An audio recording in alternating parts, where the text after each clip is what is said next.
Good morning, good evening, good afternoon. Welcome, welcome, welcome. I'm an idiot and thought it was Monday because it took yesterday off to see the eclipse. Um, got some good photos. Really enjoyed the eclipse. Getting back was not fun. 'Cause there was an accident going north, blah blah blah. So yeah, so we're here yet again. Um, like I said, entirely my fault. So Digger should be joining us pretty soon here. Send her a link if she happens to jump in chat. Um, totally my fault. So, uh, tonight we're gonna get into Mystery Babylon, Hour 11, The Assassins. So, um, I posted, I think I only actually posted one because Jay was busy, so but I'll post more pictures from the eclipse at a later date. Actually, I could probably while I'm stalling waiting for Digger, probably bring one up if I can figure it out. Um, let me see.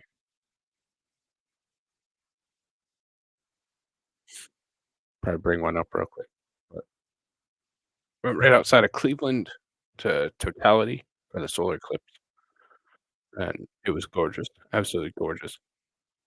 So, so there's one of the photographs that I took. Uh, hey, Linda. Hey, Shanny. Hey, Amazing. What's up, JKD Buck? I might fall asleep too. Just yell at me. Gemstone. What's up, brother? Uh, Jason. You got a notification? Holy hell, it's my birthday then. So, uh, actually, I'm gonna having oh, there we go. Is I didn't see you. effing. Can you hear me? Hello? Oh shit, uh can you hear I me? can hear you now. Okay. I hear you in my ears. I have no idea if it's my mic or my TV picking it up.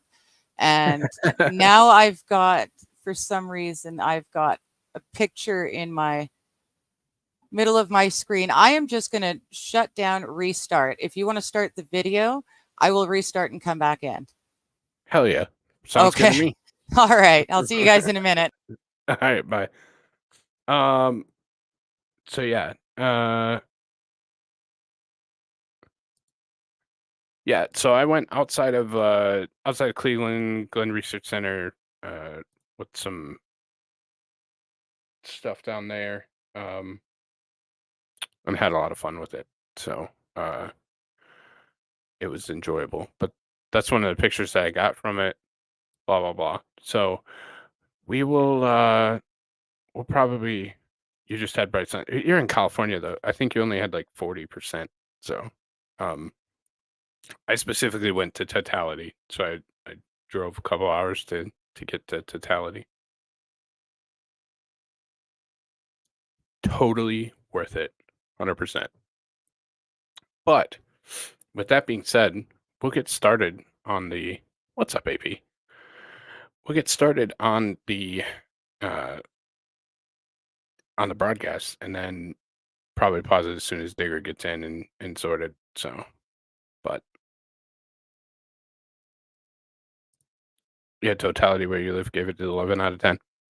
Yeah, entirely worth it. Like the difference between Totality, because at home I had like 90, I think like 98% or something like that. But it's like hell for 2% I'll drive. So, um, totally worth it to go to Totality. So, all right. So you had 60, 65%. Okay, I had 40. Okay.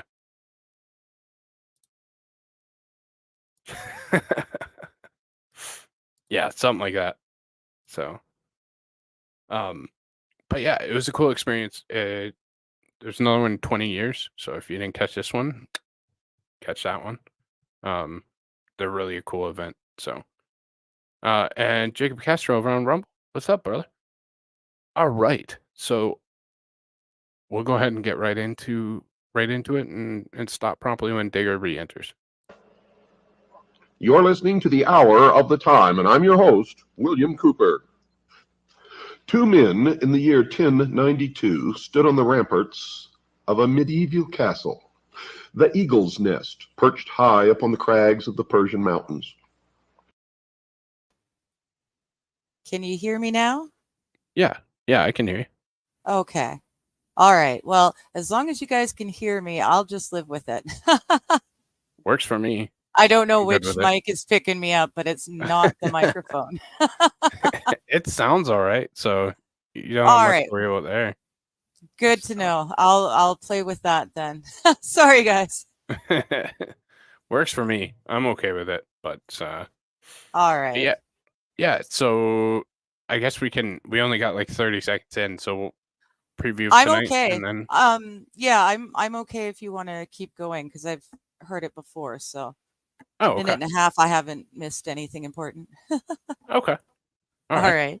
Yeah, we'll continue on then. Okay. The personal representative of the emperor and the veiled figure who claimed to be the incarnation of God on earth. Hassan, son of Sabah, sheikh of the mountains and leader of the assassins, spoke. Quote, "You see that devotee standing guard on yonder turret top? Watch." Unquote. He made a signal. Instantly, the white-robed figure threw up his hands in salutation and cast himself 2,000 feet into the foaming torrent which surrounded the fortress. "I have 70,000 men and women throughout Asia, and each of them ready to do my bidding. Can your master, Malik Shah, say the same? And he asked me to surrender to his sovereignty? This is your answer. Go." Now, such a scene may be worthy of the most exaggerated of horror films, and yet it took place in historical fact.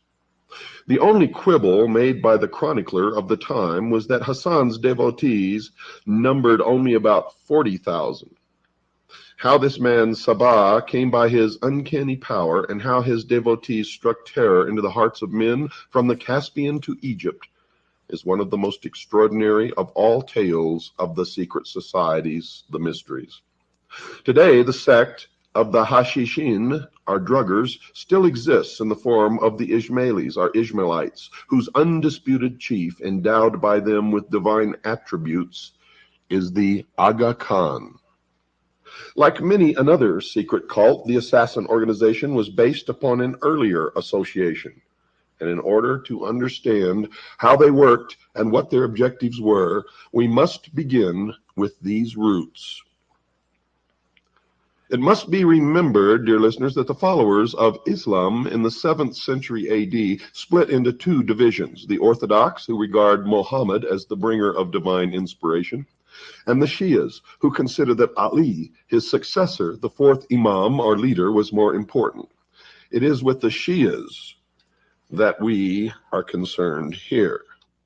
From the beginning of the split in the early days of Islam, the Shias relied for survival upon secrecy, organization, and initiation. Although the minority party in Islam, they believed that they could overcome the majority and eventually the whole world by superior organization and power. To this end, they started a number of societies which practiced secret rites in which the personality of Ali was worshipped, and whose rank and file were trained to struggle above all for the accomplishment of world dominion. One of the most successful secret societies which the Shias founded was centered around the Abode of Learning in Cairo, which was the training ground for fanatics who were conditioned by the most cunning methods to believe in a special divine mission. In order to do this, the original democratic Islamic ideas had to be overcome by skilled teachers acting under the orders of the Caliph of the Fatimites who ruled Egypt at that time. Members were enrolled on the understanding that they were to receive hidden power and timeless wisdom, which would enable them to become as important in life as some of the teachers. And you find these same precepts in every branch, in every nationality, on every continent where the mysteries prevail. The Caliph saw to it that the instructors were no ordinary men. The supreme judge was one of them. Another was the commander-in-chief of the army. A third, the minister of the court. There was no lack of applicants. In any country where the highest officials of the realm formed a body of teachers, one would find the same thing. Classes were divided into study groups, some composed of men, others of women, collectively termed assemblies of wisdom. All lessons were carefully prepared, written down, and submitted to the Caliph for his seal. At the end of the lecture, all present kissed the seal. For did the Caliph not claim direct descent from Muhammad through his son-in-law Ali, and thence from Ishmael, the seventh Imam? He was the embodiment of divinity, far more than any Tibetan Lama ever was. The university, lavishly endowed and possessing the best manuscripts and scientific instruments available, received a grant of 250,000 gold pieces annually from the Caliph. Its external form was similar to the pattern of the ancient Arab universities, not much different from Oxford, but its real purpose was the complete transformation of the mind of the student. Students had to pass through 9 degrees of initiation, the same number that are claimed in the York Rite of Freemasonry. In the first, the teachers threw their pupils into a state of doubt about all conventional ideas, religious and Dummy. Yes. I pushed the damn button to mute myself after I unmuted myself. Oh, So here's so there's something interesting going on because to be honest, I know very little to nothing about the Arabic culture. Obviously, I know Sunni Shia, they fight incessantly, blah blah blah blah blah. But I honestly don't know a ton about the culture or about the individuals that make up the culture. So it's probably definitely a weak spot or weak point on my part because I well, don't know a ton about it. it's So my weak spot too, because I don't know nothing. okay. Yeah. Well, I just got sent something I was going to listen to this evening. Someone did a kind of a perspective, what the Muslims believe, what their religion and their beliefs are, and what they say. So I don't know okay. yet, but this covers a bit of it. But I may be much more informed next week. Yeah. Well, so for instance, one of my good friends is what's the country above Israel? Lebanon. Lebanese? Lebanon. Okay. Lebanese. He's from the Middle East. I think he's Lebanese. And they have entirely different classifications for stars and celestial bodies. Like their entire way that they see the world and see all the surroundings from my perspective, from the part that really excites me, is different. So that's why I'm curious and interested how these gods, and I understand that a lot of them are Egyptian and so on and so forth, but how those are going to line up with kind of the ancient Arabic in the way that they see in their skies and celestial. So I believe it's you know what? Yeah, no, I don't know enough, so I'm not gonna talk on it. Just be careful. yeah. Because I really don't know a whole lot. They're all working from the same sky as we are, but yeah, everything's different, everything's named different. And I really don't know how much of it is the same and how much of it totally sidetracks. Oh, look, I've got chat for YouTube. Yay. Oh, fantastic. Yeah, it's a Catholic country, and I believe he's Catholic. I'm not religious, so I don't really ask, but there's a lot of the influence of the Arabic culture, even in the Catholic religion of that area, from what I've seen from him. And lots of star names come from Arabic. They do, but then we bastardize them and change them and make them very, very English or European whatever the hell you want to call it. To be fair, I took French immersion, and then in grade 10, I switched it up and I went to a private school, Okay. which didn't have French immersion. And when I went into math and science, everything, all the terminology was wrong. All the stars were named different things, completely Yeah. different. So I had to relearn it all. And yeah, probably a lot of them are the same, just different names used. Right. And I feel like the belief system is fairly similar as well, but I'm Yeah. not, because there's also the is it the Sikhs that are super ultra nonviolent? Uh, I know that one maybe. of the versions over there is not considered Christian, but they still do believe an awful lot. They're much more nonviolent than Muslim, from what I Okay. understand. So Okay. yeah, Um, Sikhs can be nonviolent. Okay, so it's just the can ones be that I've met nonviolent. here, and here is Canada for me, so that makes sense that the nonviolent ones would be coming here. Well, it's interesting, and it's part of the like last night. I think it's okay. I just yell at me if I said something I'm not supposed to. We talked to Max, and you were talking about kind of the Japanese cultural aspect Yes. of it and who theirs are. Well, it's kind of the same fascination here because, um, one, we grew up in a time, at least my time, and I think it probably is pretty consistent with Canada. But we grew up in a time where Arabs were bad, and we hate, hate, hate, and Yeah. And yet we didn't um, know, or at least I never knew that there was a difference. yeah, right, Surprised right, the heck out of me to find out that there are different types of Arabs. right.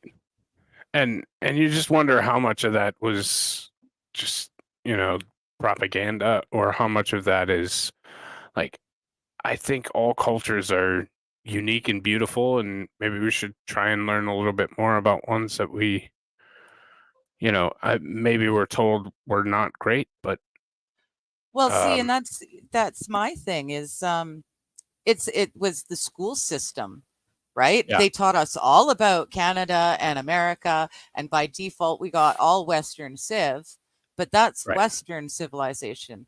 I didn't get anything else. So what okay, I have learned, I've learned on my own. And so it's yeah, it's very PC, very patchy what I know. And like I said, thanks to school, I thought all Arabs were alike. I thought right, all Chinese and were alike as well, right? Like I had no idea that there were breakdowns and different religions, and I had no idea.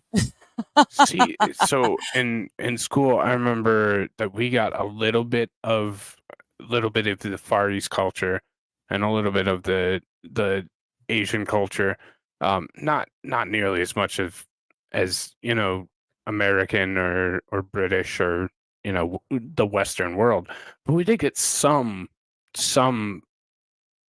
uh very small spots of Asian culture, but I don't remember learning a single thing about Arab culture except for they're terrorists. Like, I'm We just didn't being honest. even we didn't Like, get that. We knew there was a continent over there called Asia. okay, huh, Because we had to color in the maps, right? right, But we didn't break them down. Um, I knew that there were multiple states in America. I knew that there were different areas in England, but it took me a long time and marrying a Welshman to really truly understand the differences. Even though yeah, the country itself is so small, the differences can be huge. But right, yeah, until I married a Welshman, I had no idea. I thought all Englishmen were English. right. Like different religions I knew, but yeah, I didn't realize just how different it was from one section like London to, oh gosh, I don't know, someplace else in England that's not London. Right. You see what Well, I mean? yeah. I mean, until I met Dazzer and Dylan, then I had no idea. I thought it was all I thought it was all the same. Like whatever. Yeah, Um, yeah. and apparently it's not. And apparently that's rude. But I know. But you know, yeah, they never taught us because it wasn't important for our purposes what they had planned for us to be doing, which was slaving along at 2 or 3 different jobs trying to make ends meet. right. If you know shit, you're dangerous. If they can Exactly. keep you dumbed down and They keep you, under the yeah. thumb, then you're under their control. So Yeah, no, they taught us how to memorize, not how to think. right. And I was on the tail end of the how to thinks. They kind of taught us how to think in elementary school, but by the time I got to junior high in grade 8, it was all memorization. Standardized test. Yep. Yes, yeah. The era of So, testing. Um, yeah. I I did great at tests though. I forgot one British fella that is probably the only one that will watch Dance. this program, and There's dance. Yes. I wanna formally apologize and say I deeply love you, sir, and I apologize, Dance, for forgetting about you, in my British roundup. But Oh, I'm not still married. Just yeah, clear the air. I'm no longer married to the Welshman. He right, could speak it, but we divorced about 5 years after marrying, and that was a good long time ago. So he taught me about English, well, about Britain and England and the differences, and he taught me about the amazing TV and movies that they have. Um, that's about it. Any Western civ like archaeology or that sort of thing, I learned myself because I'm interested in it. yeah, So and and to get on a diatribe about the education system, there's not enough time or resources to teach everybody everything.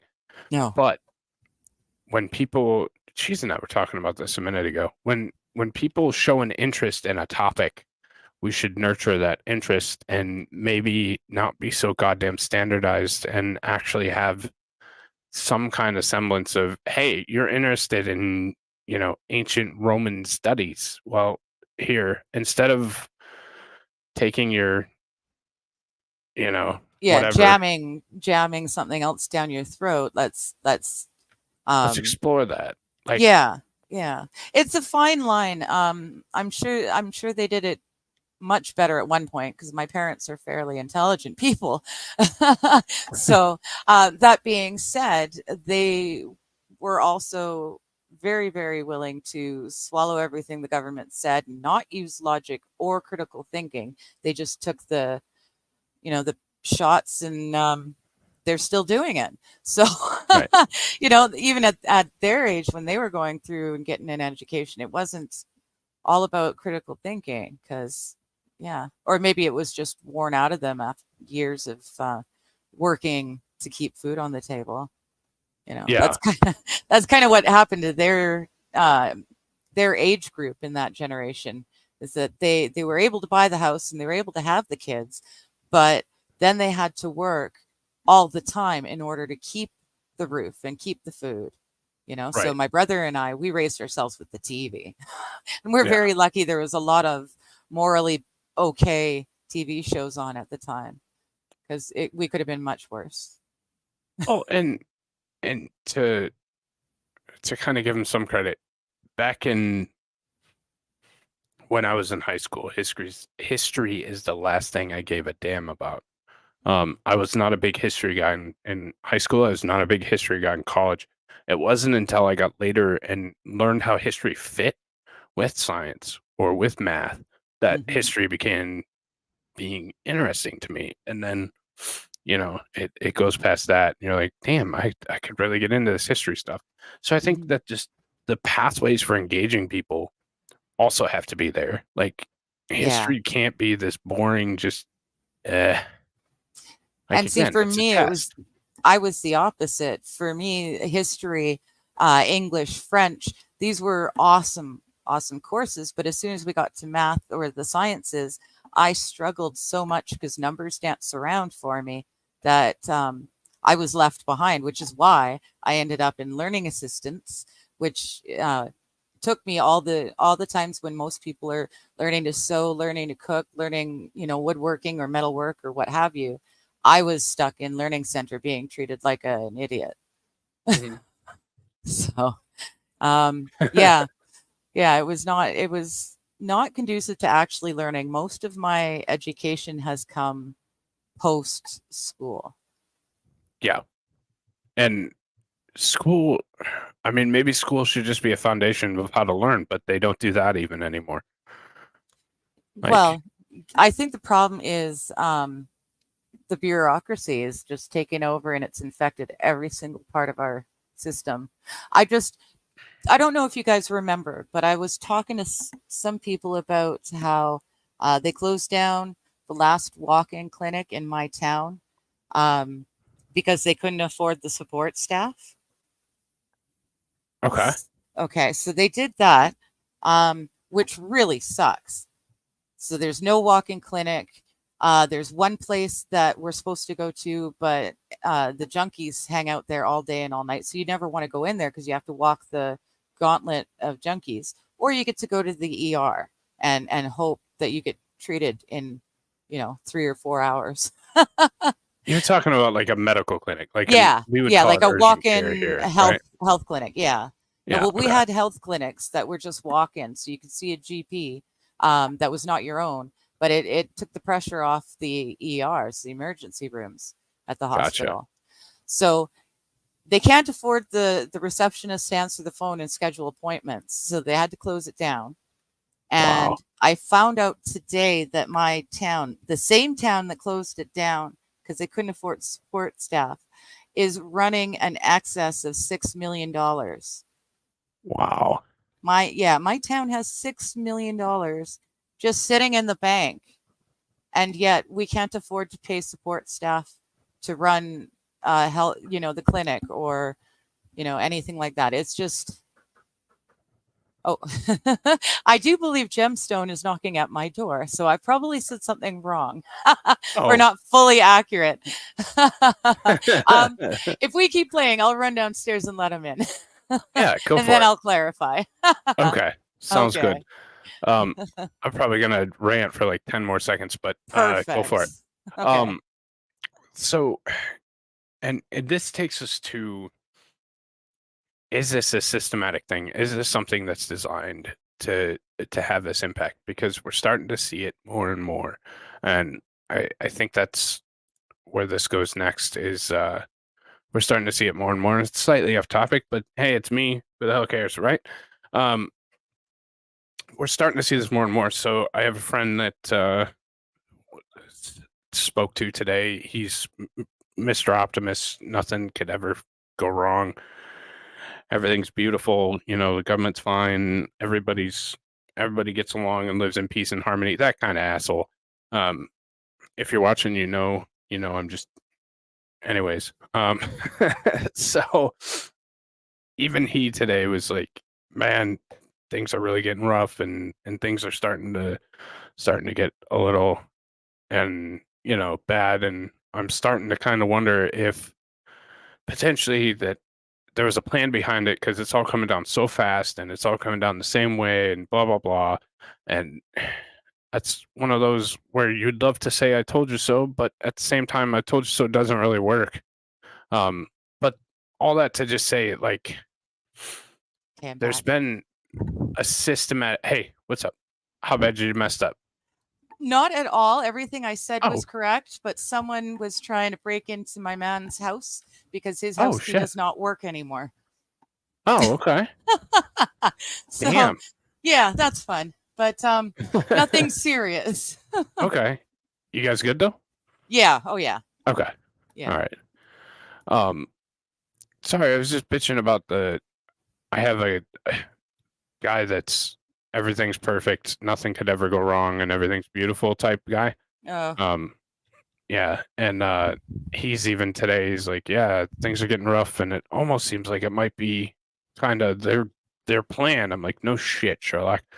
But the reason why I get back to that is I think that starts with education. I think the indoctrination. I think the what's the word I'm looking for? The propaganda. I think it all starts in our education system, and I think that's For sure. the worst part about it all. So Yeah. No, it's definitely, I mean, I've been hollering about all of this for, I've been aware of it for 15 years. I've been looking into these shenanigans for the last 10 years. mhm, And it's crazy how much we don't know. And it's insane how much people just take for granted, like just assume that their government wouldn't lie to them. right. Um, and it's scary because people in my generation are falling for it, have no idea what's going on and what's wrong. My Mhm, parents' generation, people have no idea what's going on or that there's something wrong. And they've been doing this systematically for long enough that the youngest generation now hasn't got a freaking clue what it's like to live in a world where they can't rely on the government. They right. rely on the government for everything. And that's exactly what the plan is, because they get everyone to rely on them, and then they take it away. Yeah. They can't do that unless we're stupid. And they've really, really succeeded at making a lot of us stupid.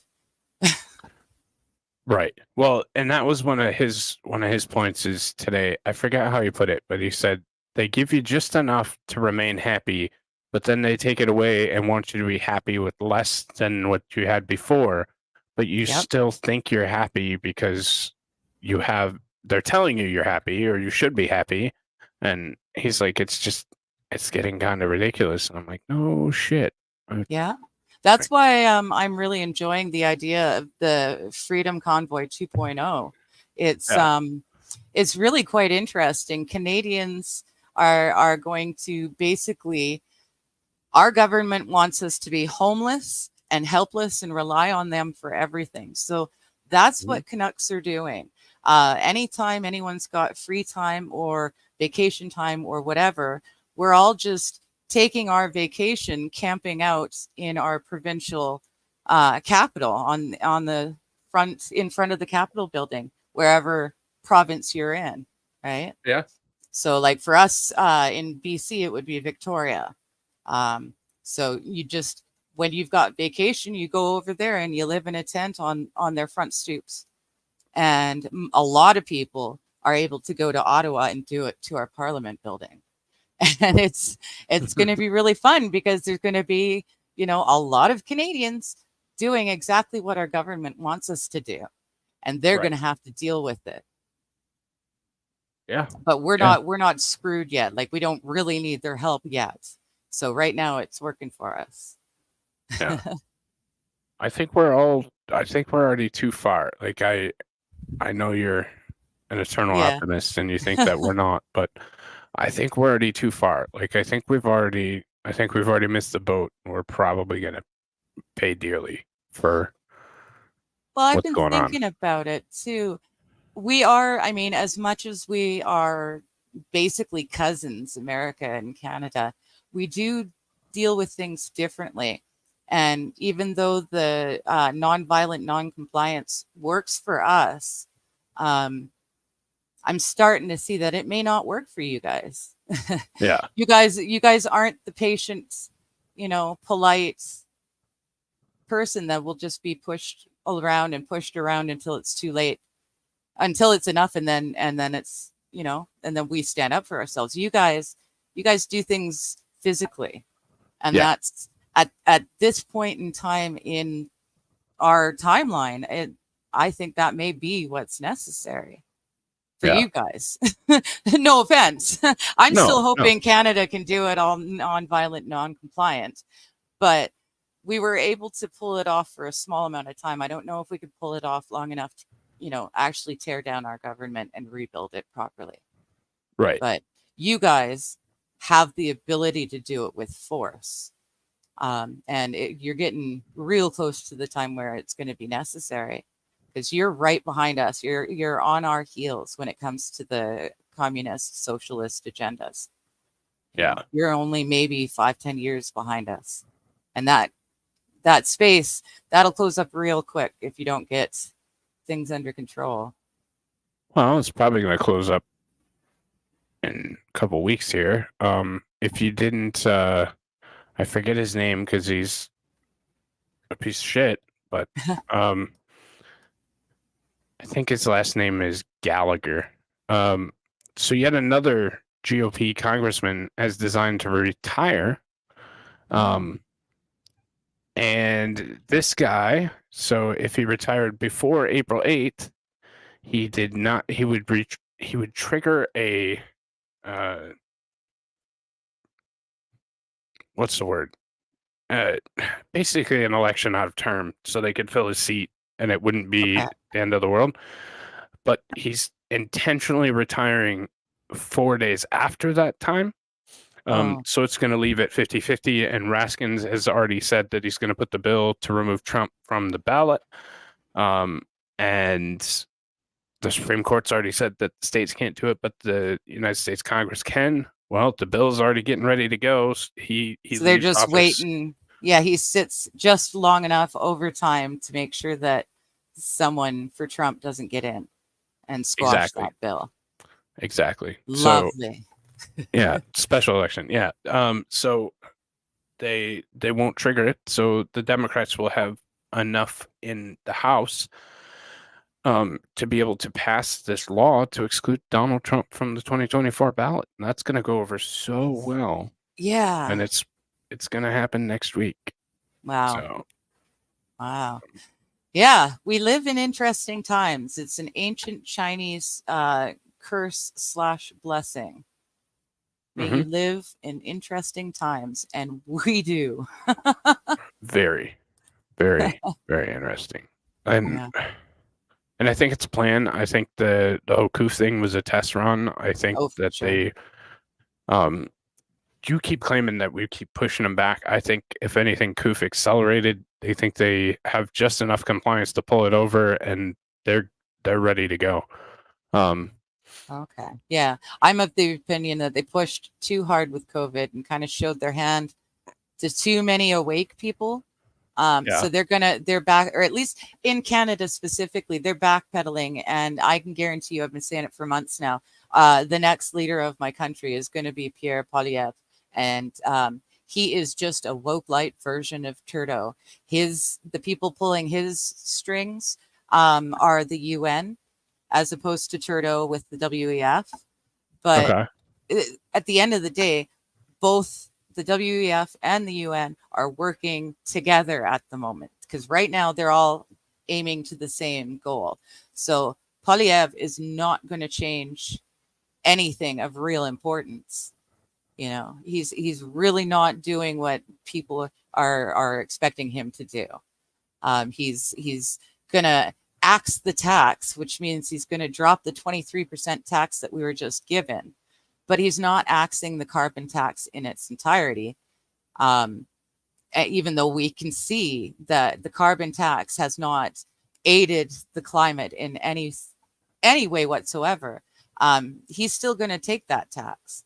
He's also still okay with children doing things to their bodies that are unable to be reversed and taking medications that will harm them for the rest of their lives. He's fine with that. He's okay with taking the rights away from the parents. So he's not the savior that everyone hopes he'll be. Not that Maxime Bernier is going to be any more of a savior, but at least he's on the outs with all of the globalists. And I think that works in a Canucks favor at the moment. So I think not that he's better, but he's pissed all the globalist groups off. So right. I think that we're in a place where we can't rely on a savior anymore. We have to rely on each other, and we have to make a real, actual change with what the hell's going on, and we better do it quick, because it is falling so fast here. Like, oh yeah, it's uncomfortable. It's concerning. It's a lot of different adjectives that are not a lot of fun. So we need to get You on that guys are shit. so close to being like us. You've really got to be like, there's bills and stuff being passed in Canada every day, and have been for years now, that we have no idea are being passed. Like Yeah. there's the Bill 31, which is being passed in BC, my province. It's their They agreed in 2015. Canada agreed and signed a thing with the UN and all other countries, giving the UN powers over our governments in times of emergency. Yeah. So that was 2015. And all these years later, my province is putting through this bill that gives the governments and the UN, who controls that government, the power to decide what is an emergency. And then, that if it's an emergency, they have the power to take your house, they take your property, they can take your land, anything they want to take, they can take with no notice, no warrants, and they do not have to replace it or return it to you later. They can tear down buildings, they can,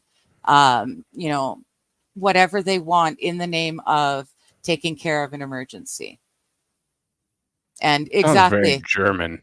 exactly, JK, my government will just keep making emergencies. That's exactly it.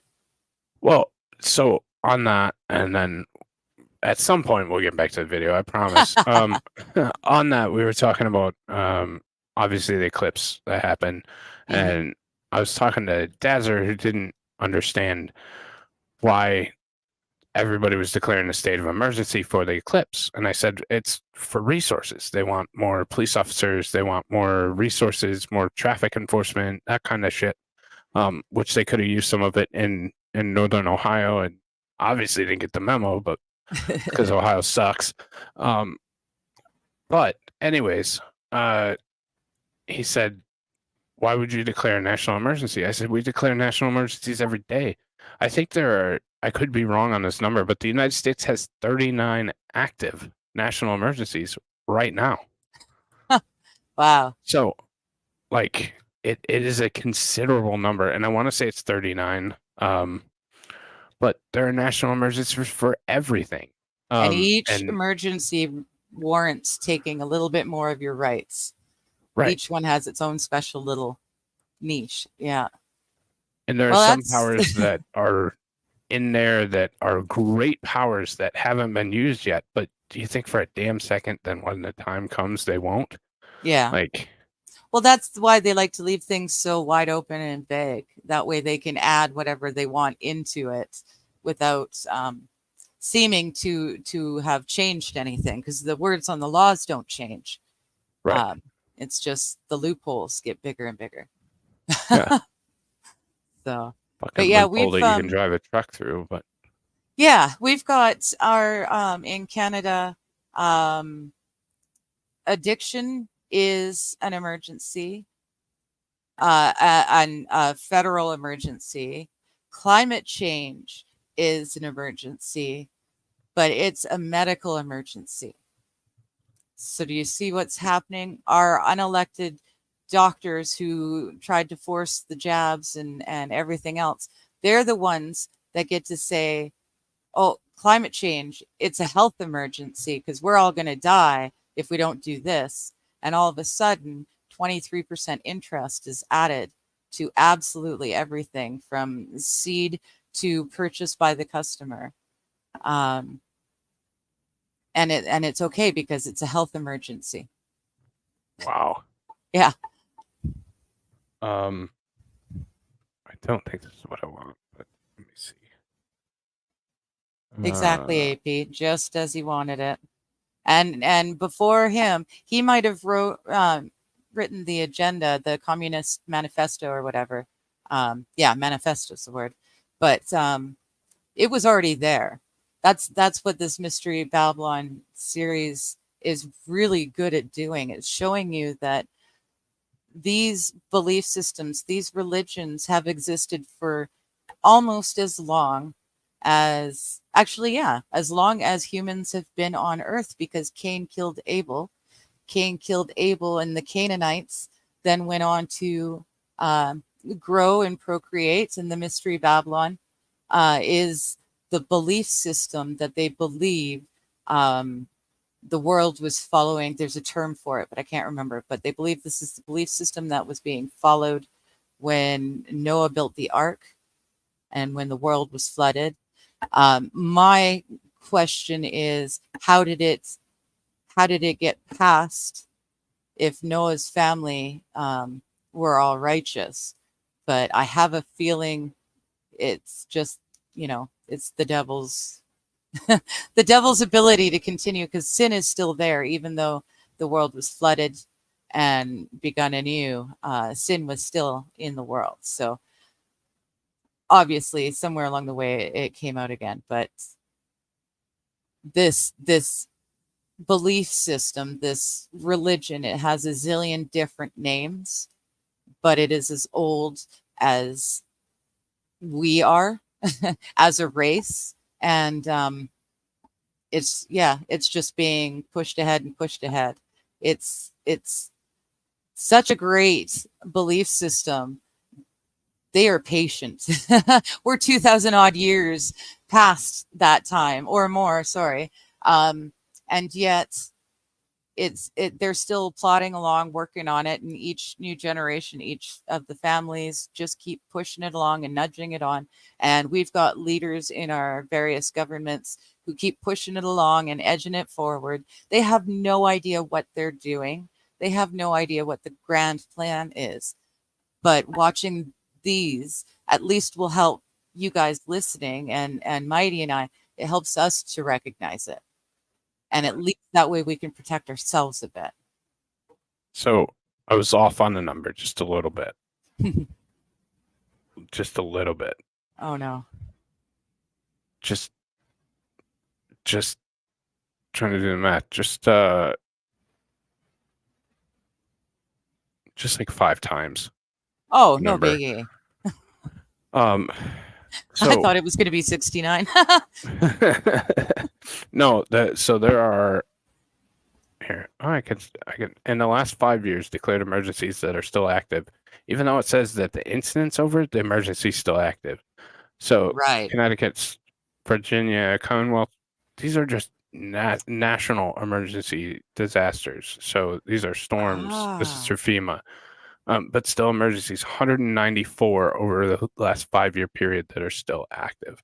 Yeah, so they take away powers. rights under emergency powers, and then the incident is over, but someone somewhere forgets to stop the emergency, declare it ended. And so all of these rights are still missing. You just don't know they're missing until you need them. Right. And then there's presidential emergencies, and there's so many different emergencies, and there's nothing you can do about any of them. You just just kind of deal. And if I weren't on disability and with too much time on my hands, I wouldn't have a clue about this Bill 31 going through. I do. There's nothing I can do about it. Maybe I could if more people in BC understood it and knew what was going on, but they're all too busy trying to survive. No one's paying attention. They don't have the time. Yeah. And then they won't even know it's possible until it's too late and the government's taking your home. Mm-hmm. So, but that's by design. Yeah, exactly. It's designed to distract and keep you away from everything and not allow you to. I mean, it's insane. It's literally crazy how much we deal with and how much we put up with. Oh, for sure. I don't know, and I don't know the answer. I mean, there's got to be an answer eventually, but I don't know what the answer is. So yeah, it'll be one way or another. It's going to come to a head, and we just have to hope that we're on the right side of things. Right. Hope that we're on the winning team. But yeah, just going to comment. Want to know, as kids found the scrolls talking about how the fallen angels messed with DNA and other things. Thank you, Linda. I've often wondered how it continued. And like I said, I just assumed, well, the devil is here, so sin is here. And somewhere along the way, he infected them. But that makes sense. He infected them with knowledge. Because if the kids were able to find the scrolls. I'm sure he had a hand in making sure it was found, right? So that's interesting for my own knowledge. Thank you. Also, AP, a natural weather phenomenon is not an emergency, but climate change is, and that's the distinction. My government has perfected that. Right. And those, for the record, those were all national emergencies declared by the federal government. So those were all list of national emergencies declared by the federal government. Who knows what your states have been doing as well. Right. So there's a ton of them. And then obviously there's different categories of emergency and all that good stuff. So they're out there. They're being used. So well, hi Fiery. Good to see you. Hey Fiery. But yeah. Shall we continue? We shall. We shall. We shall. All right, we'll continue. And political.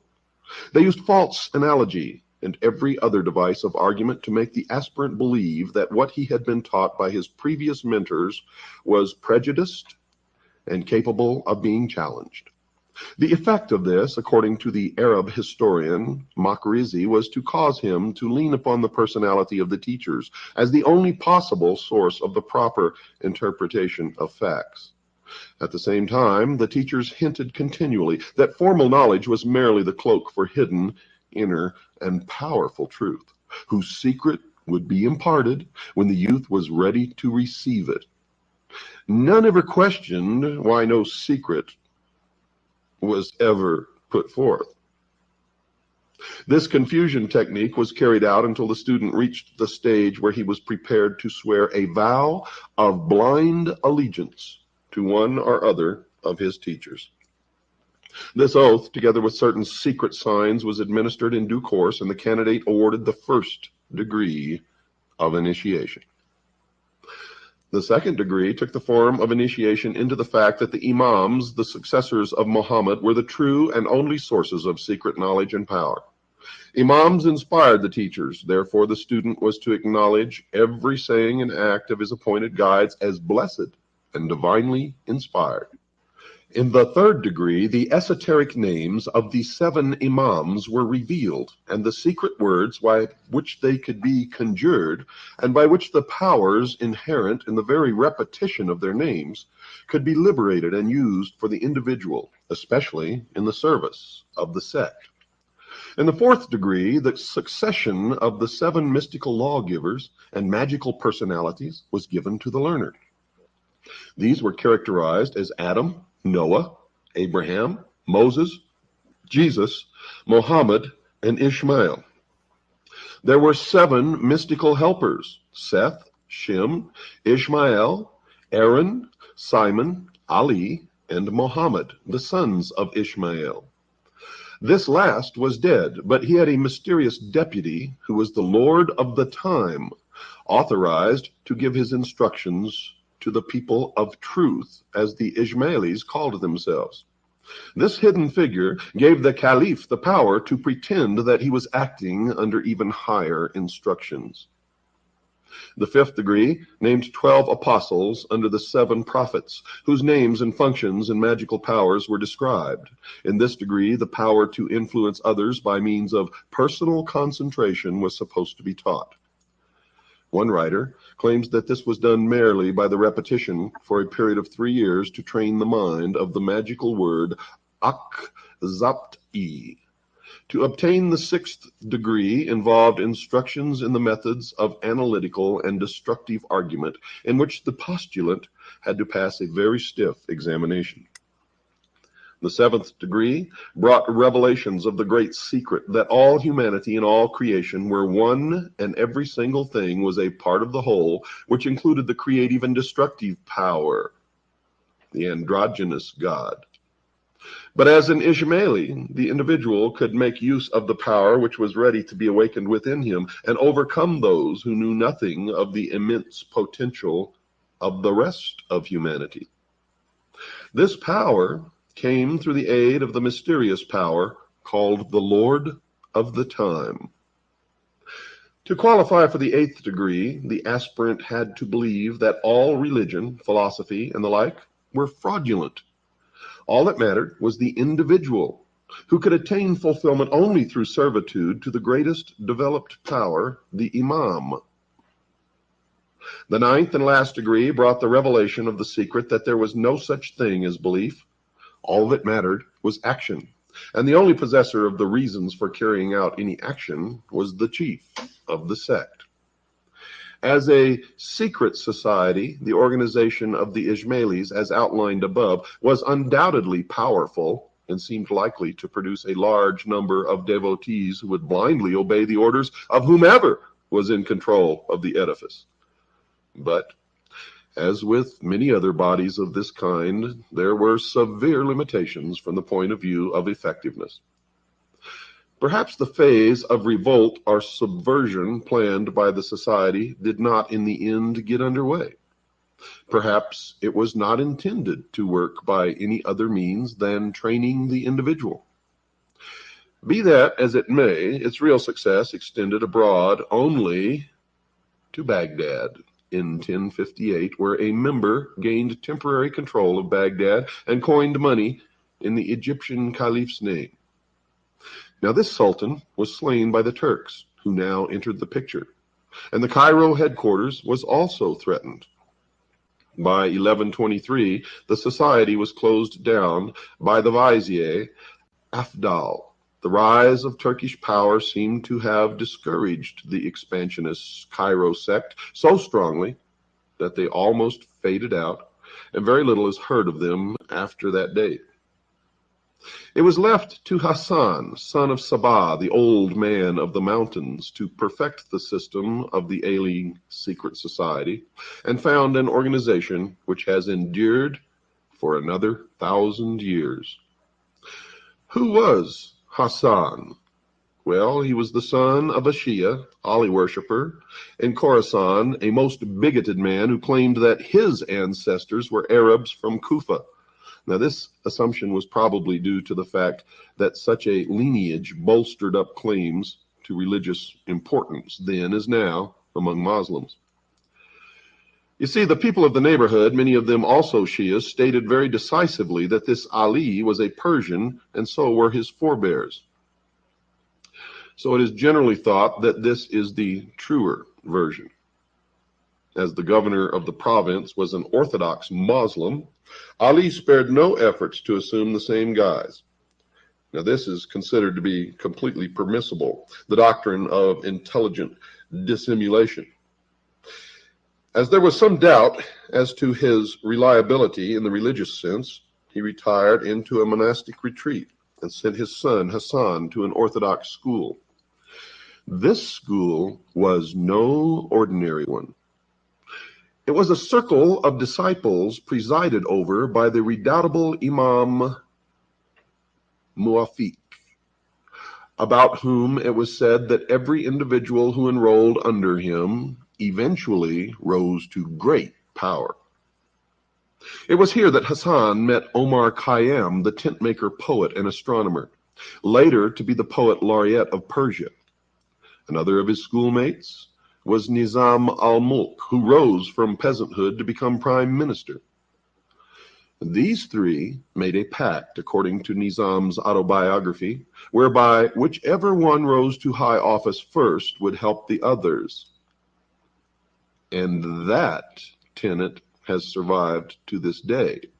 It is how their own infiltrate all levels of society, military, and government, and then pull their brothers up into positions below them. It is the method for infiltrating and controlling large masses, populations, governments, military organizations, and society as a whole. Nizam, the courtier, became vizier to Alp Arslan, the Turkish Sultan of Persia, in a very relatively short time. He helped Omar in accordance with his vow and secured him a pension, which gave him a life of ease and indulgence in his beloved Nishapur, where many of his Rubaiyat poems were written.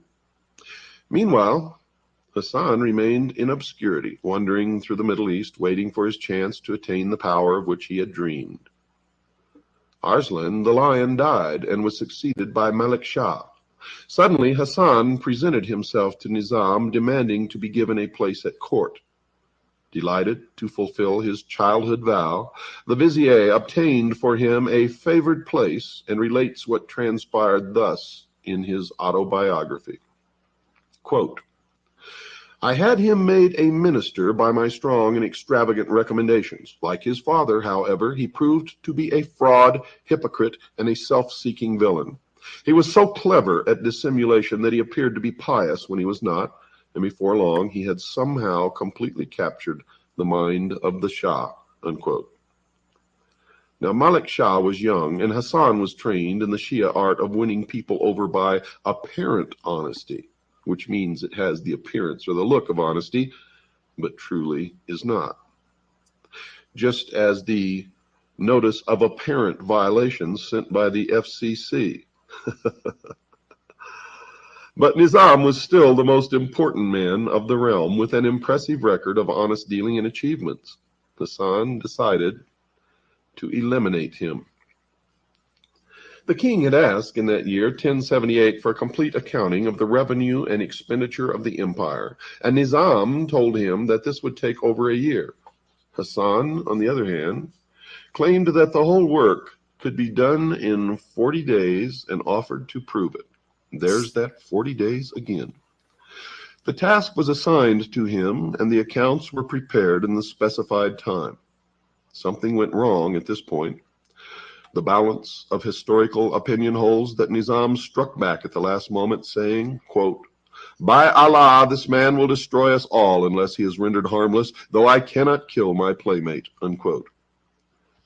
And whatever the truth may be, it seems that Nizam managed to have such disparities introduced into the final calligraphic version of the accounts that when Hassan started to read them, they appeared so absurd that the Shah, in fury, ordered him to be exiled. As he had claimed to have written the accounts in his own hand, Hassan could not justify their incredible deficiency and could not slough the blame off upon his friend. Hassan had friends in Isfahan, where he immediately fled. There survives a record of what he said there, which sheds interesting light upon what was in his mind. One of these friends, Abu al-Fazal, notes that Hassan, after reciting the bitter tale of his downfall, shouted these words in a state of uncontrollable rage.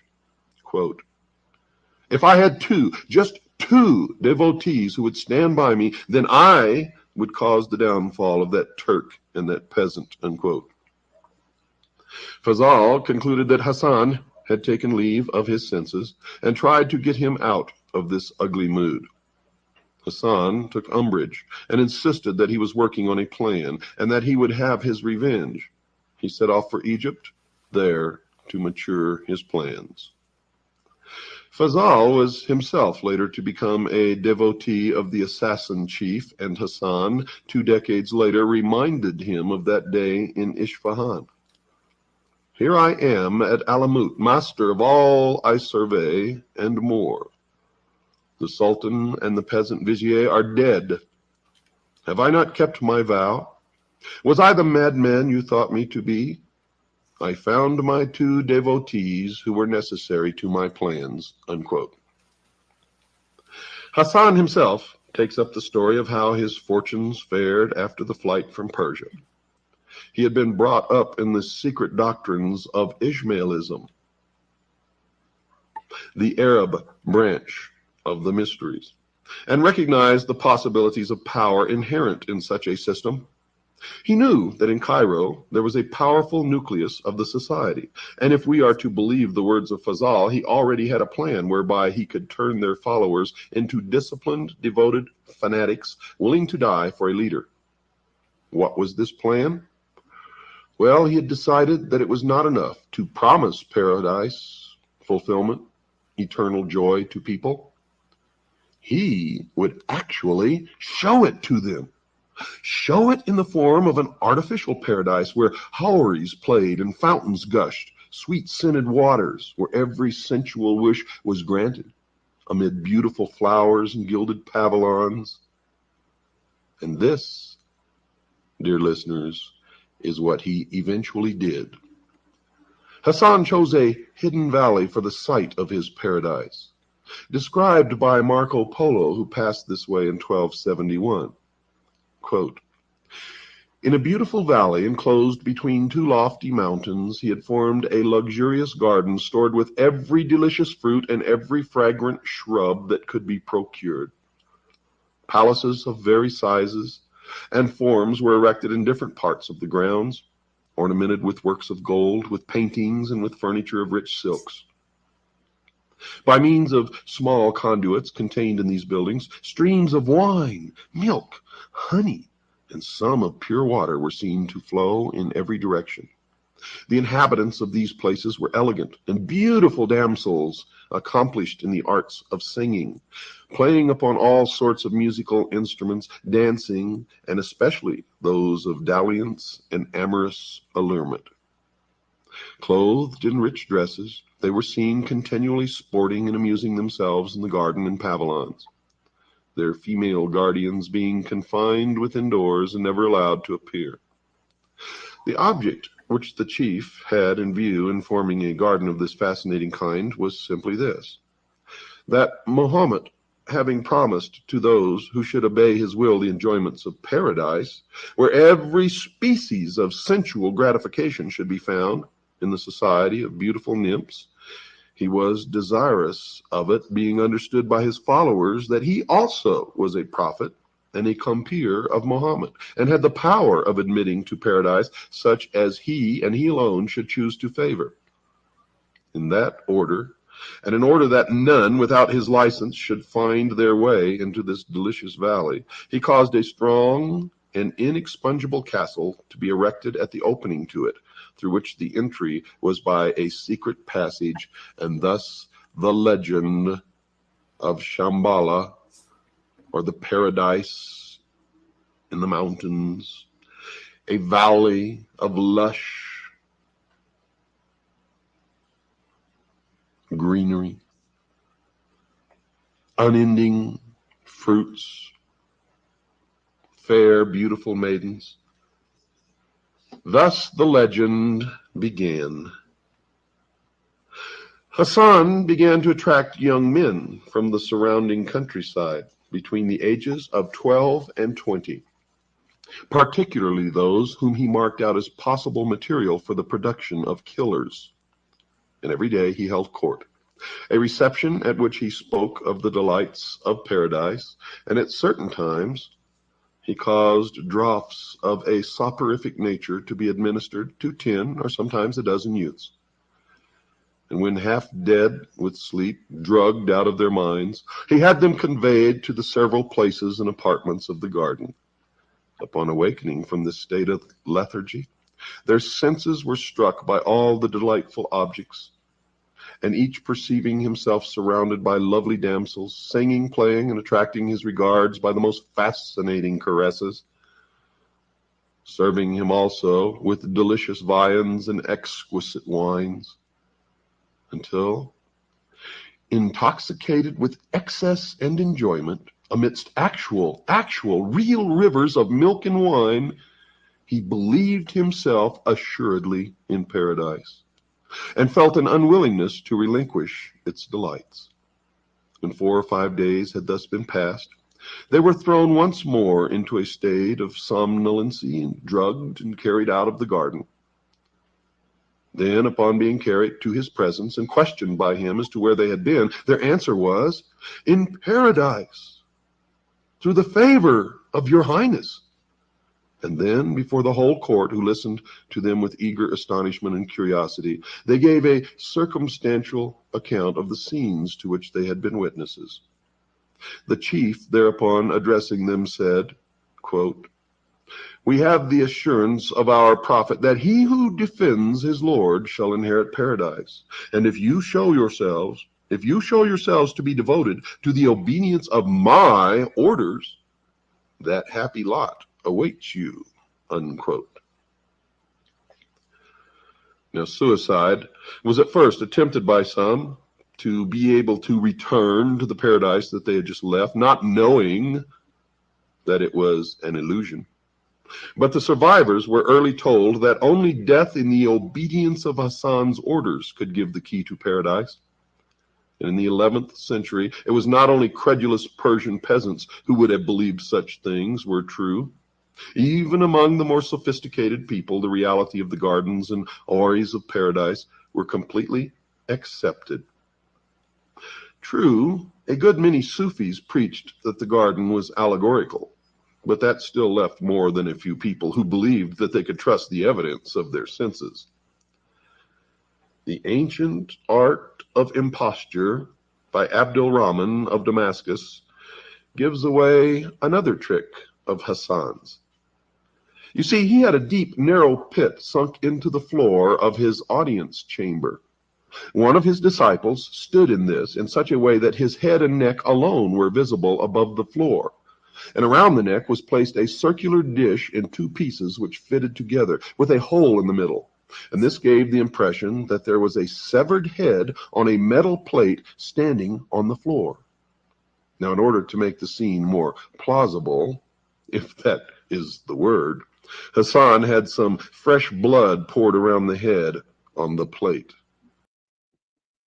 Okay, short sidetrack, because bloody heads on plates, like, got my attention. Why does it have to be so violent?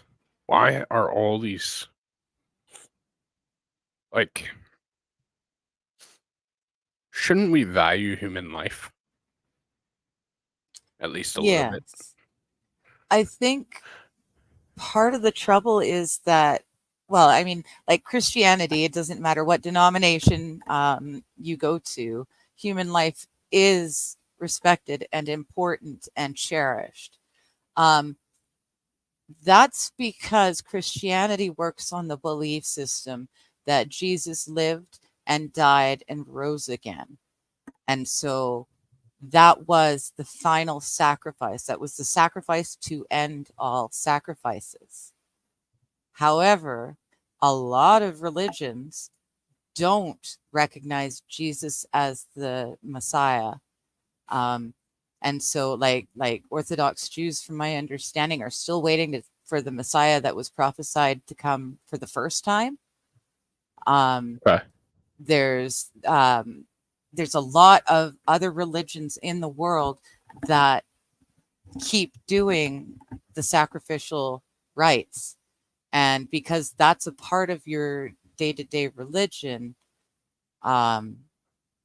it's kind of easy. You know, it's just kind of, it's carried along. No one has died for their sins. No one has been the sacrifice to end all sacrifices from their perspective. So from their perspective, the gods or the god or whatever, or themselves, they need to keep giving the sacrifice. Now, the high ups, like he's talking about here, there was the different levels, and you need to keep rising up. The top level of that would be the folks who understand what the plan really is. Those would be the folks that do not believe that there is a God. They believe that they can be God. So they're lying. Let's put it this way. This is part of the conspiracy of the first Jesuit Pope. How do I put Can you this? explain what the first Jesuit Pope is? Or is that too much? That's who we've got. That's who we've got on the throne right now. Pope Francis is the very first ever Jesuit Pope. The Jesuits were an offshoot of Catholicism, and they are in deep disagreement with Catholics. So his being the Pope, there's so many conspiracies around just having a Jesuit Pope. But if we're looking at things from this perspective, the Jesuit Pope, the Pope in general, he is working of the mysteries. So he is the belief system that he can be God. The Catholics, for example, they believe that the only person that can intercede for them is the Pope to God. He's the only way to speak to God is through the Pope. Okay. You can pray to the saints to help you in your endeavors, but the Pope is the only one that can speak directly to God and speak back to you and respond to you. However, if the Pope is, one of these people who is following the mysteries, thinks he can be God, well, then he'll tell them whatever he needs to tell them to make them believe that he is Muslim or Catholic or, what have you. That's the goal with the mysteries. You don't admit that you believe and follow the mysteries, and you are allowed to infiltrate any religion or government, anything you need to. You can infiltrate and pretend to be whatever it is that is, in order to continue the mysteries and continue the plan. So the first Jesuit Pope is, amongst other things, yes, see, as I look up, there we go. Yeah, Jesuit is a Catholic. Yeah, it's kind of an offshoot from the Catholicism. Vatican royal family bloodlines are historically Luciferian ritualistic. Thank you, Choosy. Choosy's coming in with the info. This is the perfect episode for you to come in, because Choosy can answer a lot of the questions that I'm not solid on. Yeah. Okay. Yeah, he says that's why I keep criticizing people using the term genocide to describe what is clearly sacrificial rituals against all of innocence, in due course, one slice at a time. Huh. So yeah, so they're still sacrificing, and other than the elite heads of these religions, everyone else believes that the sacrificial covenant is still in place. And some religions, like Muslims, I think, or some Muslims is probably more accurate, believe that killing anyone who is not a devout Muslim is a righteous act. It's something that they not only could do but should do. They are ordered to do in order to. So all these talks of bloody heads on plates and whatnot, this is still in 2024. This is still, fairly commonplace in certain religions, the sacrificial aspect of it.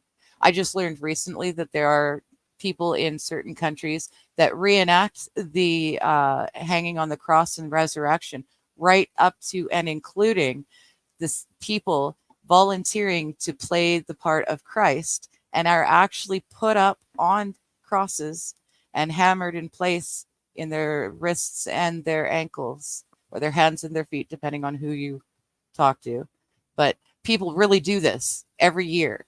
They volunteer for it, and they hang on the cross every year as a sacrifice to God, or as a sacrifice, as a way of showing they understand the sacrifice that Jesus made. So, because they're not actually sacrificing, they're reenacting the sacrifice that Jesus made for us. Okay. Because they're Christian-based faiths. But yeah, Muslims don't necessarily. The original Messiah hasn't shown up yet, so they're still working on the sacrificial system, and a lot of religions out there are still using the sacrificial system. Okay, so I'm good at this, so I'm gonna say something that's gonna probably piss some people off. Apologize. When does it become like a questionable mental health issue when you're talking about opening yourself up to nailing yourself to a cross? Do you get what I'm trying to say? Yeah. Well, honestly, I don't. I don't know. The whole purpose of Jesus dying on the cross and being resurrected was so that we didn't have to continue with the sacrificial aspect of things. He was that sacrifice. So to me, it makes absolutely no sense for Christians every year, some of them, to volunteer to be hung on a cross. I don't understand it. I don't think Jesus would want that. I know God didn't ask for it. So I think they're misunderstanding parts of the Bible. Okay. You know. See, So because like, and I'm trying to be respectful about it, as I always do, truthfully. mhm. But like, there has to come to a point where, so what isn't covered? So if you do something insane or questionable, like when is it a little bit too much? And I guess I don't know where religion has its guardrails. It Because doesn't. if you can hang yourself to a cross, there doesn't seem like there's much of one. It doesn't. You have to have faith in your God, and ideally, well, and therein lies the issue. A lot of Christians today believe and understand that we can talk to God. We do not need a human intercessor to talk to God. We only need to remember to pray in the name of Jesus, because Okay. that way we're praying to God for whatever it is we're praying for. But he only listens to us because we are praying to him in Jesus' name. We are claiming the sacrifice that Jesus made for our own. So a lot of people, well, a lot of religions out there life isn't as sacred, Okay. In general. And if you're born and raised into a religion that uses sacrifice, it's easy to do, and it's easy to think it's a commonplace, it's a normal thing, it's a right thing. So how much, it's not going to be that much more difficult to change from a sacred animal to, well, in some cases, killing anyone who is not of your faith because they are automatically of the devil. Okay. Yeah. And it seems So like specifically on tonight's topic, there seems to be a lot of latitude that in the Muslim faith where it's okay to kill somebody because they're not like you or they're not your team or whatever. yes. Well, you've been in your Discord. You've seen a lot of the stuff that's getting posted. We've got a lot of really good history because there's so many people from all around the world. It's really cool because we can get varying perspectives, which makes it easier for me to kind of shake it all out and decide what I agree. Like I said, a friend of mine just sent me a video that I'm going to watch that explains Muslims and their belief system from their perspective. Okay. So I'm hoping that'll make things a little bit clearer for me. But if we just go back to the chat here, yeah, even Jesus asked for God to take the cup away from him. So in that moment when God had to turn his eyes away from Jesus so that he could experience the full force of the sin, Jesus begged for him to take that cup away. And then he said, "Nevertheless, not my will, but thy will be done." And then he takes a sip of the vinegared wine and says, "It is done," and he dies. But if you don't believe that Jesus was the Messiah, then you don't think that he died for your sins, then nothing changes, right? He was just another dude who was put on the cross, and your worldview hasn't changed at all. Right. So right. You're still waiting for that Messiah to show up. And there's an awful lot of people who have been living off of that old world view this entire time, waiting for the Messiah to show up the first time. Yeah. I don't know. It's gaslighting my Discord, by the way. Like, No, there I'm is not some good stuff. gaslighting. They're brilliant. There They're is some good brilliant. stuff. There's a lot of stuff that I can't access because I'm a Canadian, and it's nothing. It's not deeper, darker, or government secrets. It's Right. history. It's from the history books, but they're history books that my government has decided I'm not allowed to look at. So it's really very helpful to me, and I appreciate all the people who post in there, because it's given me a much better understanding of other parts of the world. Right. Yeah. No, there's some good stuff in there. I mean, I give them hell every once in a while, because there's also some not good stuff in there. But Yeah. I think it all evens itself out eventually. But Free speech is all speech, and it's up to you to weigh everything and decide for yourself. Exactly. Yeah. And I think the group that's in there now is respectful enough to keep it at least it's somewhat. nice. Yeah, So. there's no well, if there's name calling, but it's all done in love. Right. But there's discussion without animosity. Mm-hmm. There's no anger behind these discussions, and we're all adults, so we can agree to disagree on certain things and yet continue to be friends. It's crazy. It's something that we learned in the 90s, was the way the world went, but then the world changed. Right. No, I mean, like the other night, we had a debate on stray bullets. So if you shoot somebody in self-defense, then you're charged if one of those bullets ricocheted off their chest bone and hit somebody else, and you're charged for, even if your self-defense was justified, you're still charged for the ricochet of that bullet. Okay. And we got in one hell of a debate about that. Like, that was like 3.5 hours. There were probably 15 of us all bringing up. So like, it was fantastic, and nobody cares after. Like, we don't hate each other. We got heated. We disagreed vehemently. But it was a fun debate. I mean, it was a fun topic, and we had a really good time with it. So that's the kind of stuff that is missing in community, is to have a debate without wanting to kill the other person. Yes. So too many people think that if you don't agree with me, then you have to die. You have to be erased. You have to be canceled.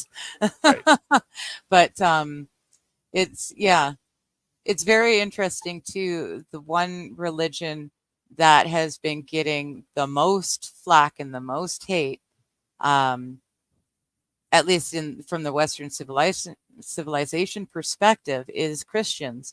But Christians are the only faith that says turn the other cheek. Christianity is basically nonviolent noncompliance. So it's interesting that the only religion getting picked on is the only religion that doesn't necessarily fight back.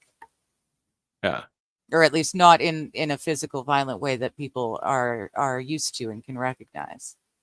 Well, that's because if you're nonviolent and do things by nonviolent means, people are going to take advantage of that because they see it as weakness. So that's just an unfortunate flaw it's with not humanity. Weak. It's a different kind of strength, and a lot of people don't understand that. And a lot of people with faith get misused because of their faith.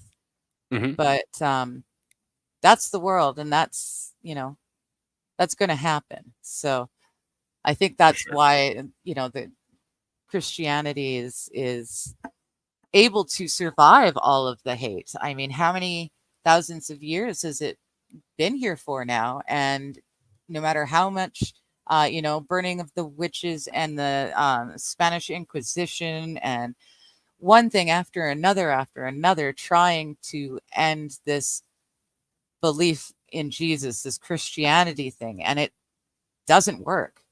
So Yeah. that's part of what makes me, that's just one of many things that makes me believe that Christianity is the right God, the real God, rather. So, What's but that's your my opinion, and it's only my opinion. yeah? So what's your thought on why? And we'll just call it enrollment participation. Same difference. I think you know where I'm going.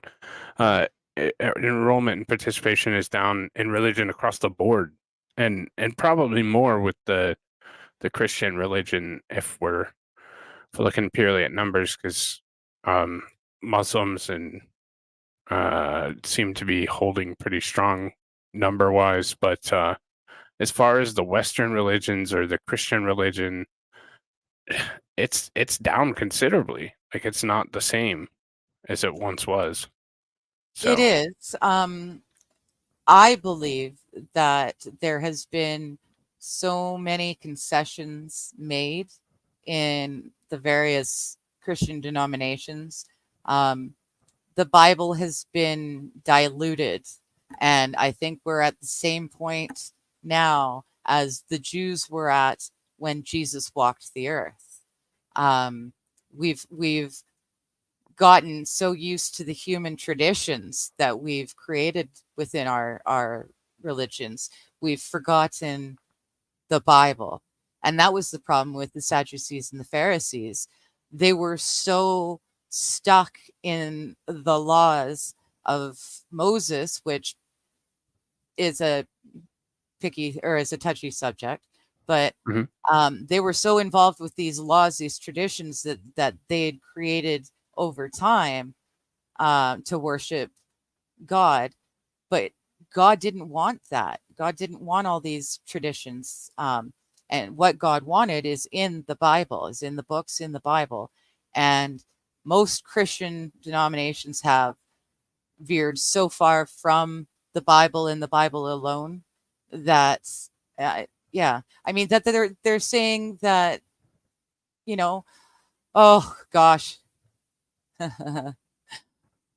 it's gotten to the point where I can't voice things from the Bible in my country without risking jail or worse. Yeah. You know, it's, oh, I did not know Carl Benjamin was Sargon. Interesting. Hmm. Very You think interesting. it's Sorry, I got sidetracked. But no.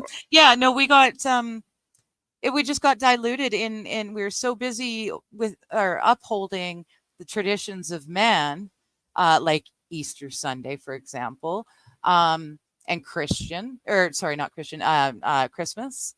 Mhm. We're so hung up in these traditions of man that we are not actually worshiping God and following the Bible anymore. We've made too many concessions and too many, allowances to be following the Bible. Gotcha. So So yeah.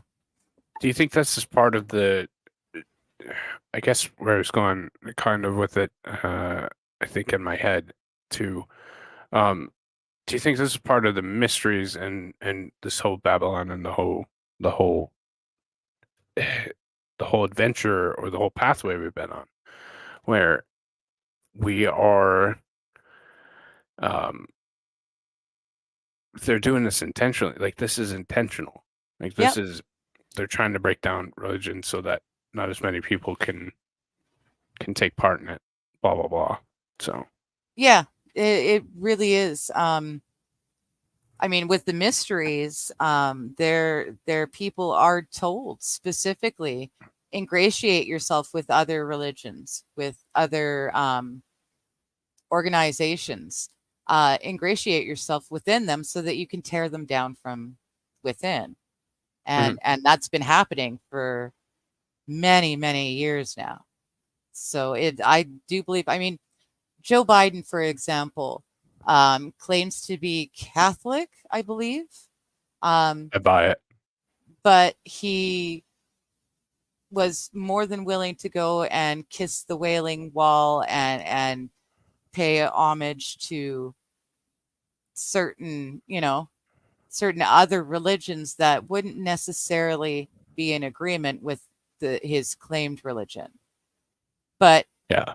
I figure the reason he's so comfortable doing that is because he's actually a follower of the mysteries, and he knows that he's claiming Catholicism for a purpose, and that purpose is to destroy it from within. It's to further the plans.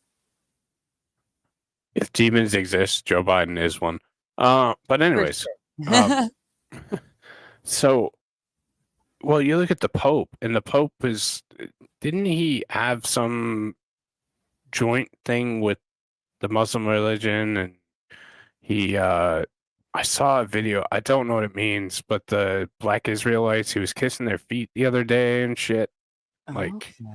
Well, it's interesting because Pope Francis, he is the first Jesuit Pope, and he is doing a lot of things way against what the Catholic religion as a whole has claimed for forever. Like, he's the one that said gays and lesbians and transsexuals and let your freak flag fly, and everything's okay under the sun, where the Bible says pretty specifically that certain things are sins. Now, that being said, this is my opinion and my opinion only. Just because you're gay or lesbian or transsexual or non-binary, that's your cross to bear. That's your sin that you're having to deal with. My sin is not that, but it is just as bad, if not worse. And we all continue to sin. We all continue to fail. And just because you're gay or lesbian or what have you, doesn't mean you're not going to be in heaven. In my opinion, in my understanding of the Bible, God will only judge you for that which you know. So if you don't know that you're doing something wrong, he's not going to judge you for doing it, or at least not as harshly as someone doing it. Here's an example. Someone smoking doesn't know that smoking is against God's teachings. They consider themselves a Christian. They go to church every week, but they're a smoker. God is not going to judge them as harshly as he will judge me for being a smoker, because I understand the Bible. And that's a lesson that he taught me and made clear to me. But I continue to smoke anyways. So he will judge me more harshly than he would judge someone that smokes but didn't realize that it was not right. Yeah. And it's the same thing for gays and for everyone under the sun. It doesn't matter what your sin is. We've all got at least one. Most of us have a bunch.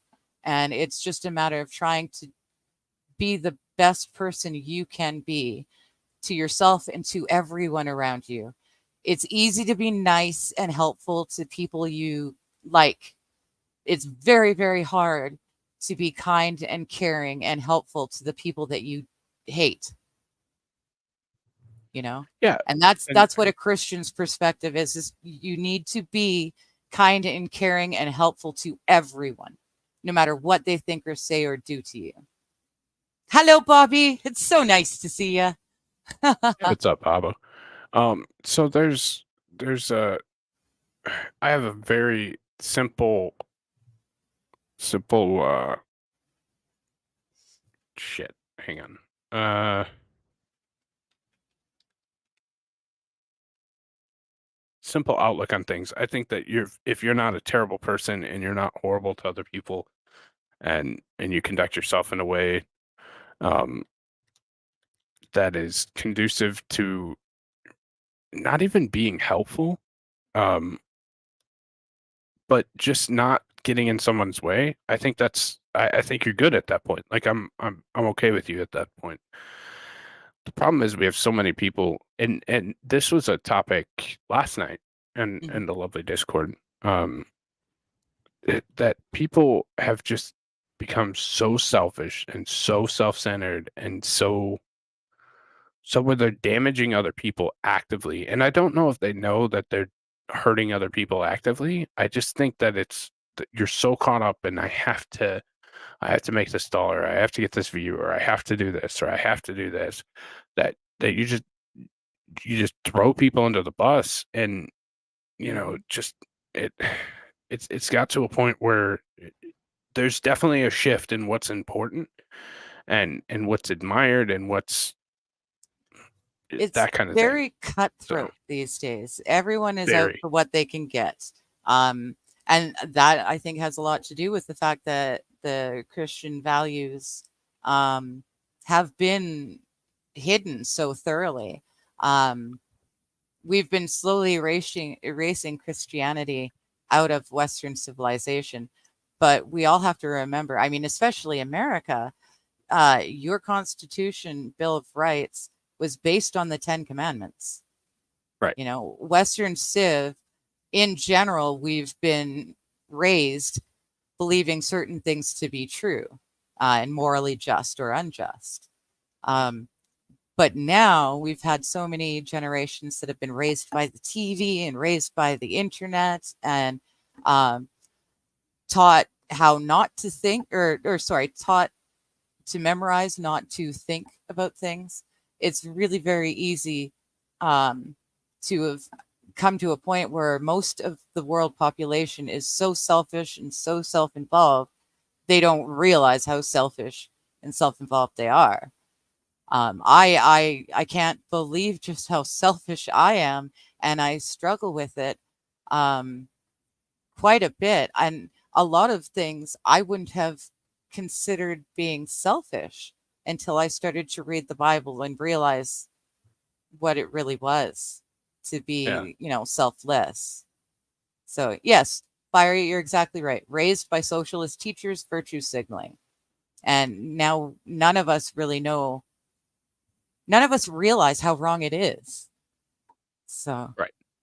And it's sad, and again, I don't think people are actively doing it, or at least I hope not, but people in the recent past have gotten so shitty where they don't care who they step on or who they harm or anything about anyone else. It's all about me and how this benefits me and how I can get shit from me, and like it's just I don't know. and that is exactly what the Mystery Babylon is all about. It's a religion based on me. Yeah. Me. I am the God. I can be God. Um, it's everything has to do with me. And because everything is revolving around me, everyone and everything else in the world is purely an NPC there to give me what I want. Right. And so it makes it very, very easy to, shove people under the bus at a moment's notice. And again, I don't think it's all a conscious thought. At Well, least I no, hope and not. that's the thing. It's not that people are doing this maliciously on purpose. I think it's just a fact that we've been raised generationally to become more and more selfish, that a lot of people don't realize how selfish they are, Yeah. you know? I mean, I had no idea just how bad I was until I started reading the Bible and starting to understand things differently. And it's crazy just how much more there is to being a good person than just being a nice person, Yeah. but people have been raised to it's a survival setting. From the minute you're born, you are trying to do what you can to get ahead for yourself, because if you stop for one moment trying to get what you think you need, you're going to get thrown under a bus and you're never going to be able to get back up and out. Right. Yeah. So the whole world is under the impression that it's all about me and taking care of myself, because if I don't take care of me, no one else will. And people have forgotten that there is a God, and yes, there's sin in the world and shitty things are going to happen, but you just have to wait it out and know at the end of the day, when the second coming happens, we're going to be transformed into a completely different type of being. Like, we get new bodies, and then we get to inherit a new earth, new heaven, and a new earth. And there won't be sin anymore. So all of this crap will disappear, will go away, will be solved. But we're at the tail end of that party, that game, that story, and it's worse, and it will only continue to get worse until we get to the end of the story. And it's unfortunate that we're living in it, but there are things that we can do to help our existence within this world while we're here. And it's not the selfish trying to get yourself ahead that we've been raised to believe. Yeah. So. All right. Let's continue on. Okay. If you don't mind. No worries. All right. Oh, that's cool. All right. That's really cool. Then the recruits were brought in, the initiates. Tell them, commanded the chief, what thou hast seen.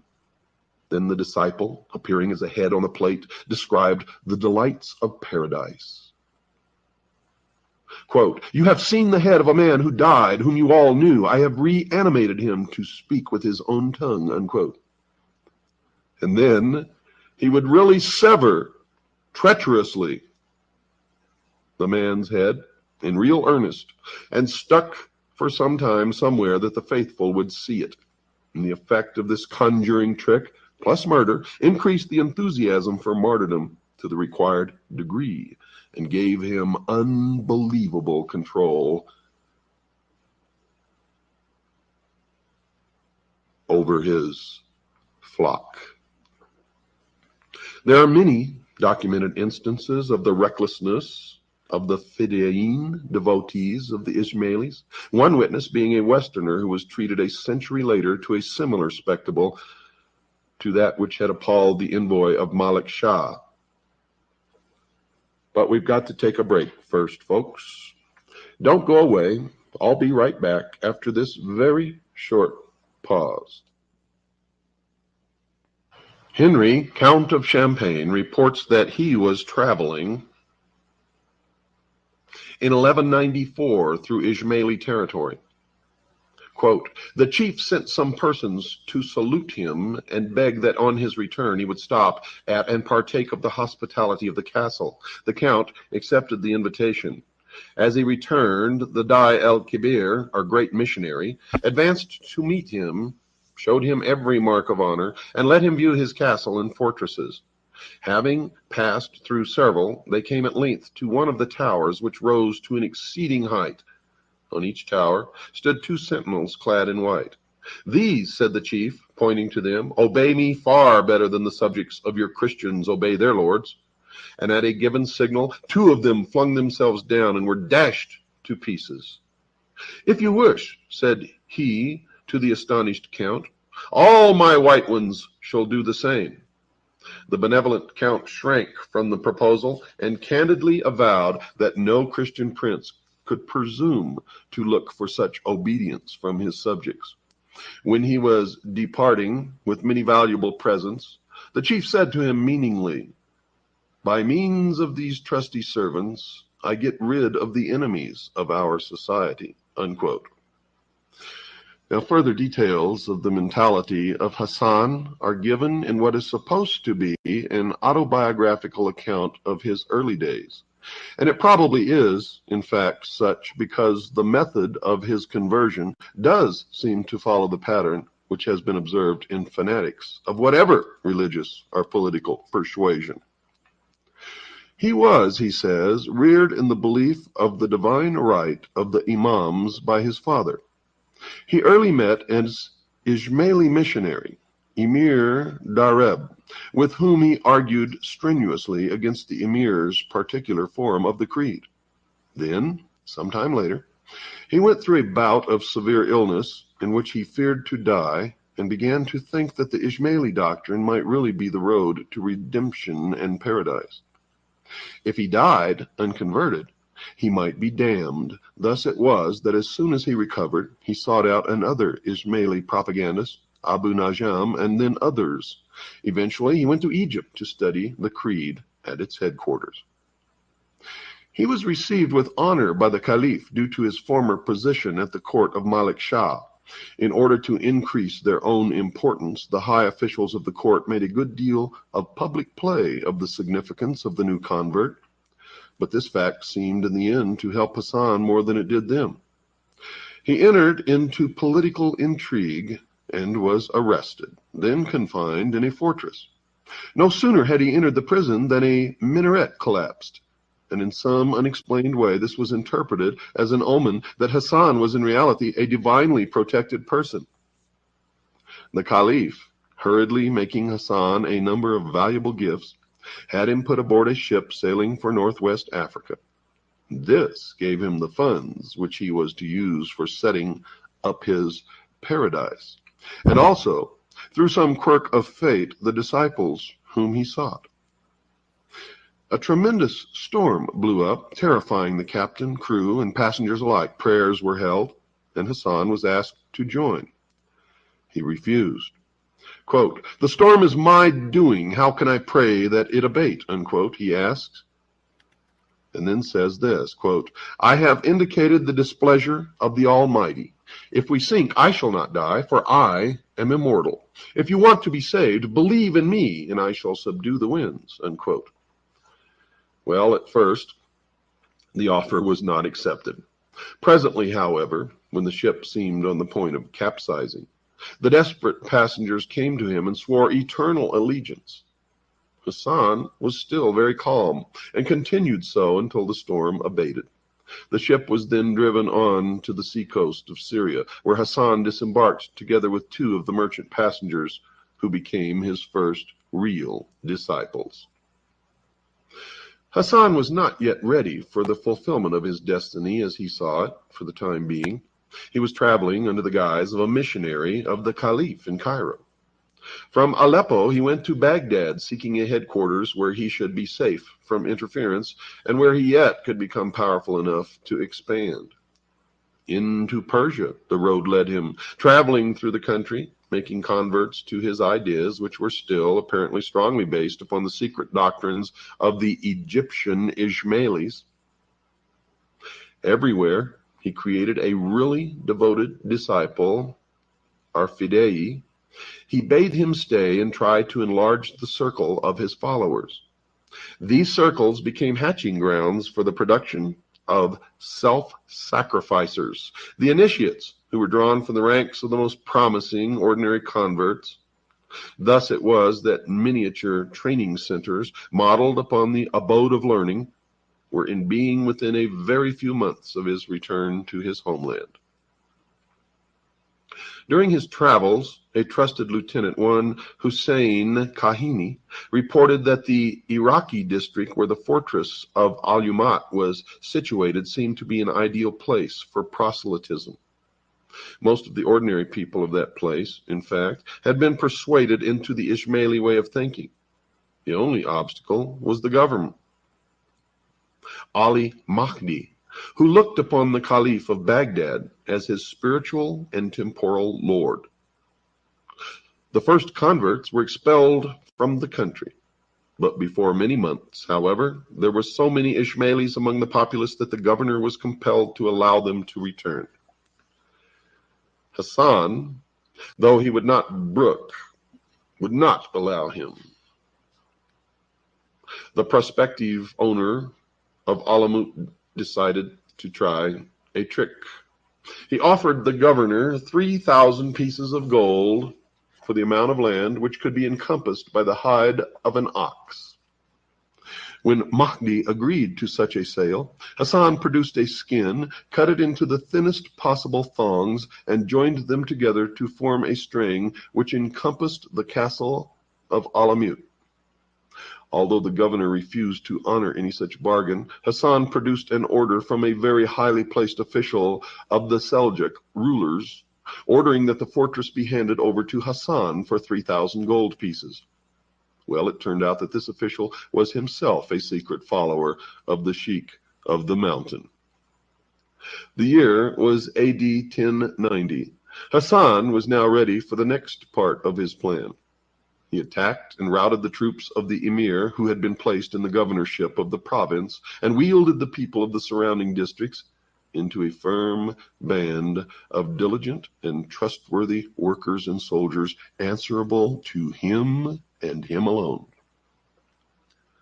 Within 2 years, the vizier Nazim al-Mulk had been stabbed to the heart by an assassin sent by Hassan, and the Emperor Malik Shah, who dared to send troops against him, died in grave suspicion of poison. Hassan's revenge upon his class fellow was to make him the very first target of his reign of terror. You see, with the king's death, the whole realm was split up into warring factions. For long, the assassins alone retained their cohesion. In under a decade, they had made themselves masters of all Persian Iraq and of many forts throughout the empire. This they did by forays, direct attack, the poisoned dagger, and in any other manner which seemed expedient. Indeed, the ends always justified the means.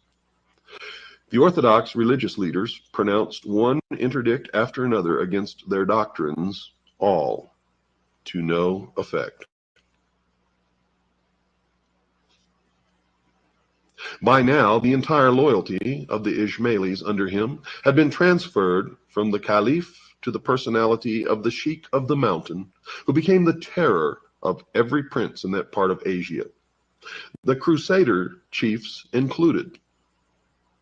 Despite and despising fatigues, dangers, and tortures, the assassins joyfully gave their lives whenever it pleased the great master, who required them either to protect himself or to carry out his mandates of death.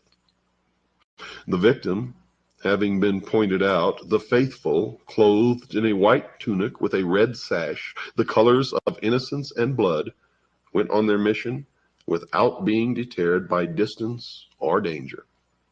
Having found the person they sought, they awaited the favorable moment for slaying him, and their daggers very seldom ever missed their aim.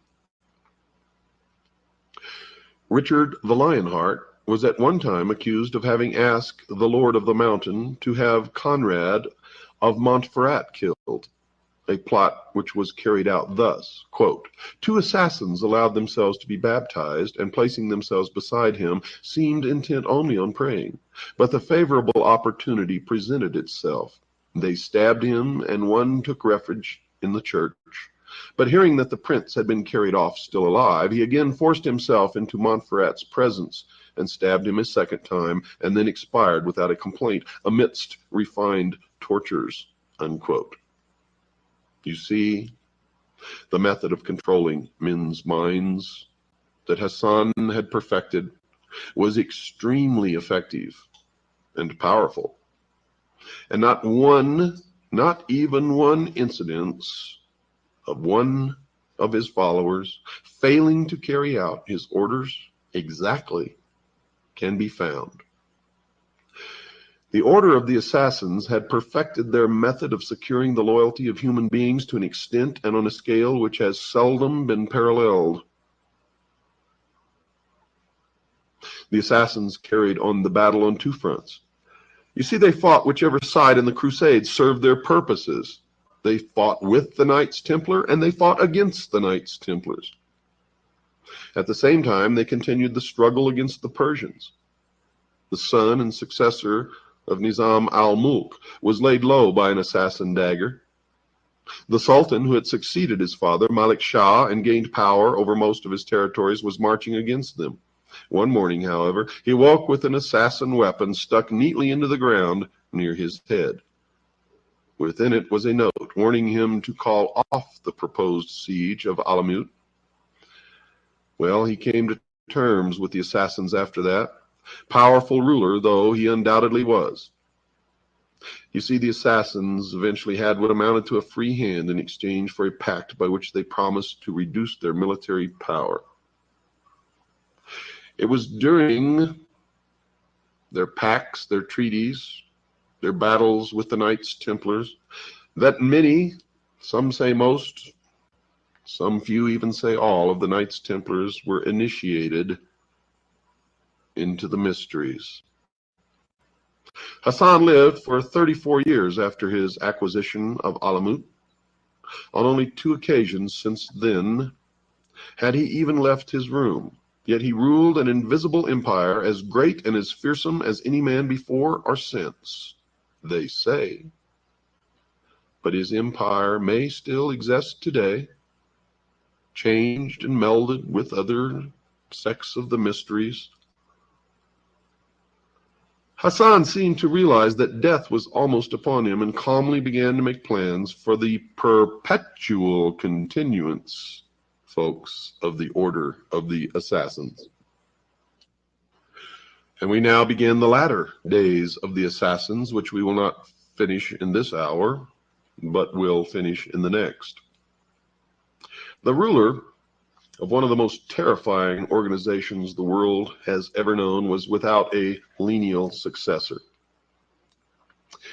In fact, he had both of his sons killed, one for carrying out an unauthorized murder, and the other for drinking wine. Certainly a case of do as I say, not as I do. He called his 2 most trusted lieutenants from the strongholds which they maintained on his behalf, Kia Buzurg Umid, Kia of Great Promise, and Abu Ali of Qazwin. Kia was to inherit the spiritual and mystical aspect, while Abu Ali attended to the military and administrative affairs of the order. It is said that Hassan bin Sabah died almost immediately afterwards in 1124 at 90 years of age, having given the world a new word, assassin.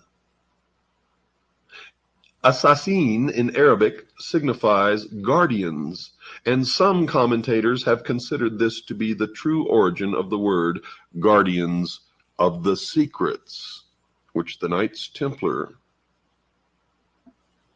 took to Europe. The organization of the order under Hassan called for missionaries, friends who were disciples and Fidavi's devotees. The last group had been added by Hassan to the Ismaili original, and these were the trained killers. Fidavis wore white with a girdle cap or boots of red. In addition to careful coaching in where and when to place the dagger in the victim's bosom, they were trained in such things as languages, the dress and manners of monks, merchants, and soldiers, any of whom they were ready to impersonate in carrying out their mission. The chief was known as Sayyidna, which means our prince or leader, and popularly, because of the mountain stronghold of Alamut, as the Sheikh of the mountain. Now, Alamut, or the stronghold on the mountain, was also known as the Eagle's Nest. And this is what Hitler named his mountain retreat. And there's also an Eagle's Nest near Santa Barbara, California, which very few people know anything about yet. Now, the Sheikh of the Mountain is the figure referred to in Crusaders' writings as Sidney, or Senex de Monte, the first word being a literal translation of the word pir, Persian for ancient or sage. There were 3 great missionaries who ruled 3 territories. After the Friends and Fidavis came to the Laziks, aspirants who were being trained for membership of the society but were as yet uninitiated.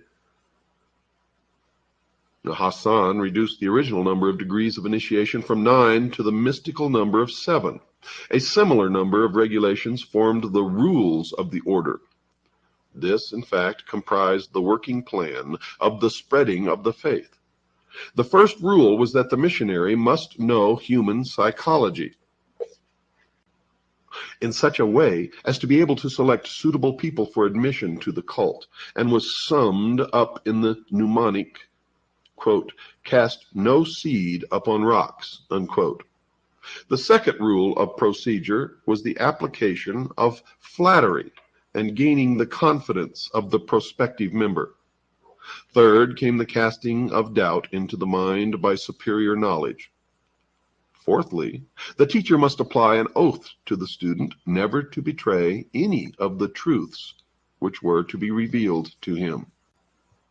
Now he was told as the fifth stage that Ishmaelism was a powerful secret organization supported by some of the most important figures of the time. After this, the aspirant was questioned and studied to discover whether he had absorbed the opinions of the teacher and attached himself sufficiently into a position of dependence upon his ideas.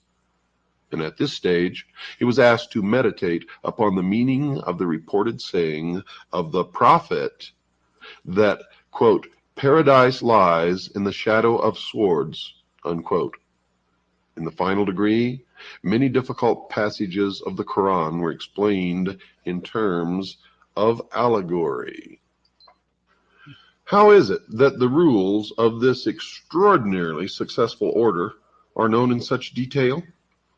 Well, it so happened that when the Mongols eventually overthrew Alamut by force of arms, their chief, Halaku, meaning destruction, Khan, asked his chief minister to examine their library.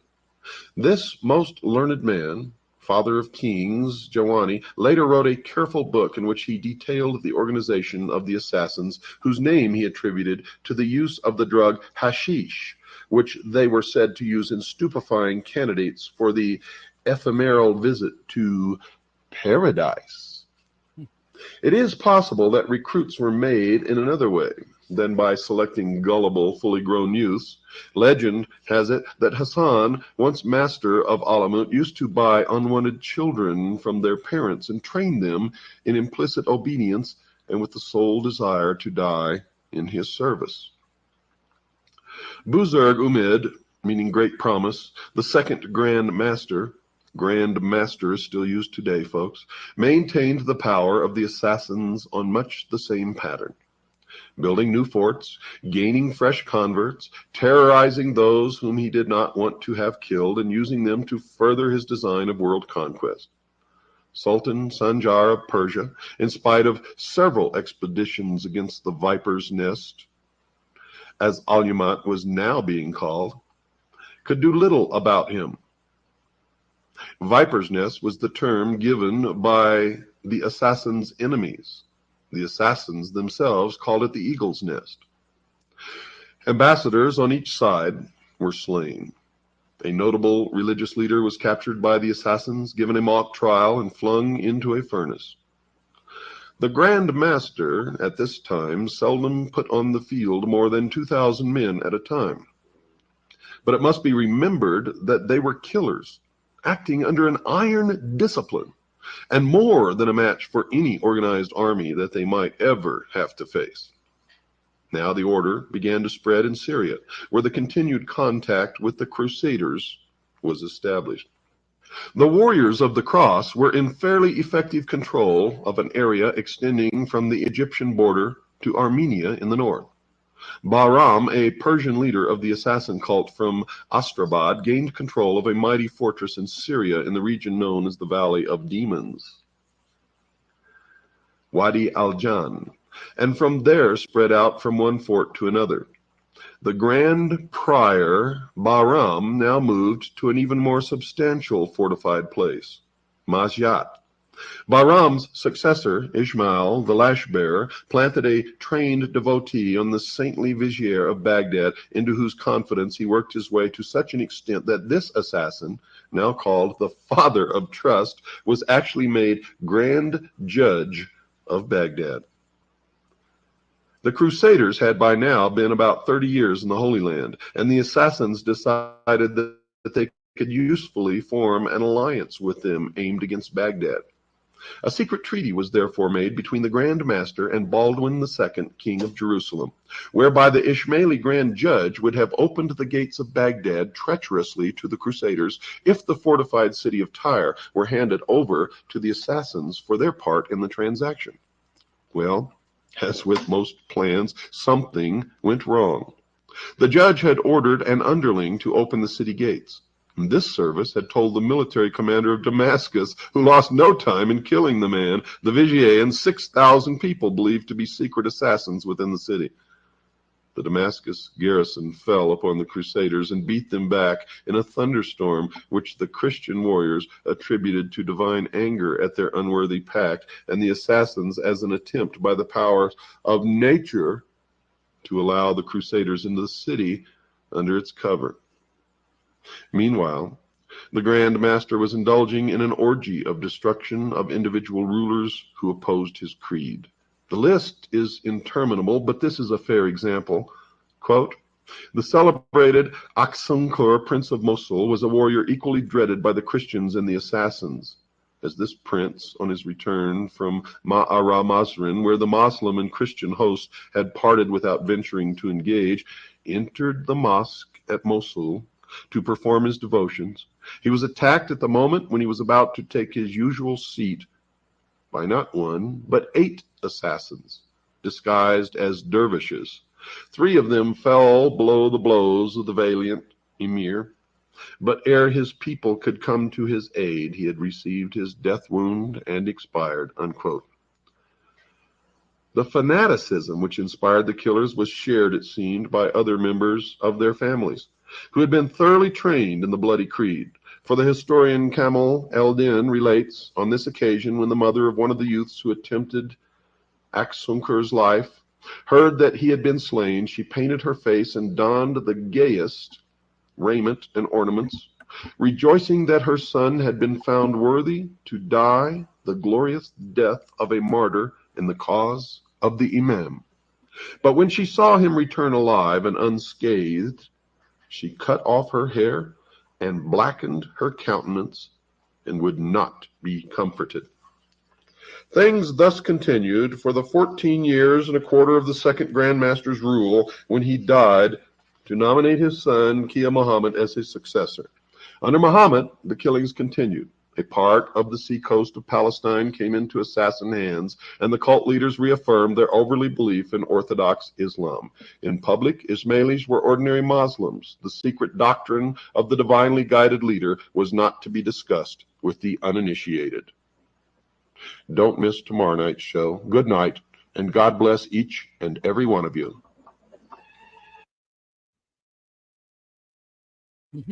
Investigative journalist Jason Stapleton. Ooh, that looks like a good show. The Tesla Files. Yeah, I've been watching a lot on Tesla. But yeah, there was a lot of information in there that I just didn't know. Like I don't know the religion that well. I don't know the culture that well. So it was interesting to get kind of information based on something that I knew zero about coming into this, or very little. So yeah, I find it's really interesting that like he makes clear multiple times throughout this, but the people who follow the Mystery Babylon, that's what they do. They insert themselves within the various powers, be it religious or government or, royal family, what have you. They insert themselves and then take them down from within. So, you had the Knights Templar fighting the Knights Templar without realizing they were fighting the Knights Templar, right? Like, they have people in every side of every issue. Every war is being controlled by them at the top. So that's what we have to remember. Yes, exactly. Like those people who run Israel, are not really necessarily considering themselves Jews per se.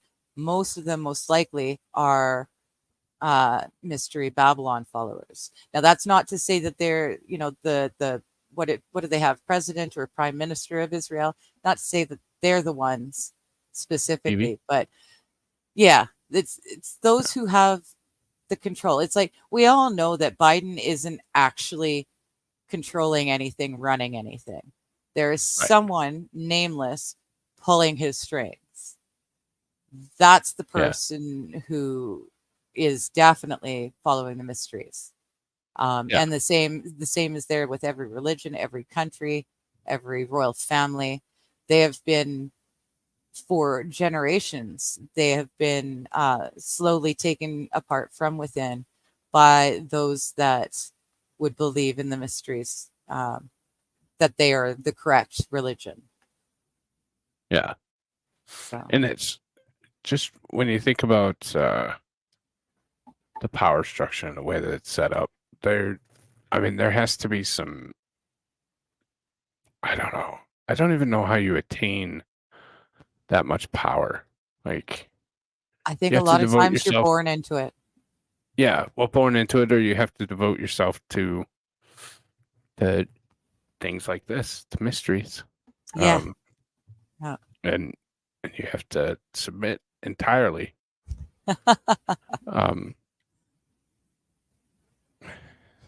What's your name, Michael? Well, Fair enough. But yeah, whoever is pulling those strings, we know it is not Biden. And that's not to say that he isn't a follower of the mysteries. I believe to have gotten as far as he has, he must be a follower of the mysteries. Dementia does not alter that fact. It just halts your usefulness. right. But Right. he's still got himself in the right place, the right time for so many things that I don't believe he could have done it without having, exactly, Linda, sold his soul to Satan. And whether he's like, sometimes people claim to have actually sold their literal soul to the literal devil. Sometimes it's people who follow the mysteries. Sometimes it's people who think that communism is the true and real solution to everything, Right. There are people who are working and forwarding the mysteries without even realizing they're doing it, Yeah. and it's like you were saying, there's people that are, it's so easy for us to throw each other under the bus, as long as it protects our own self, that we don't even realize that it's wrong. Right. Well, I think there's unwilling participants, and that's the major issue. Is there's so many unwilling participants. Yeah. Or unwitting, because they're definitely they're doing it, but maybe just don't know that they're doing it.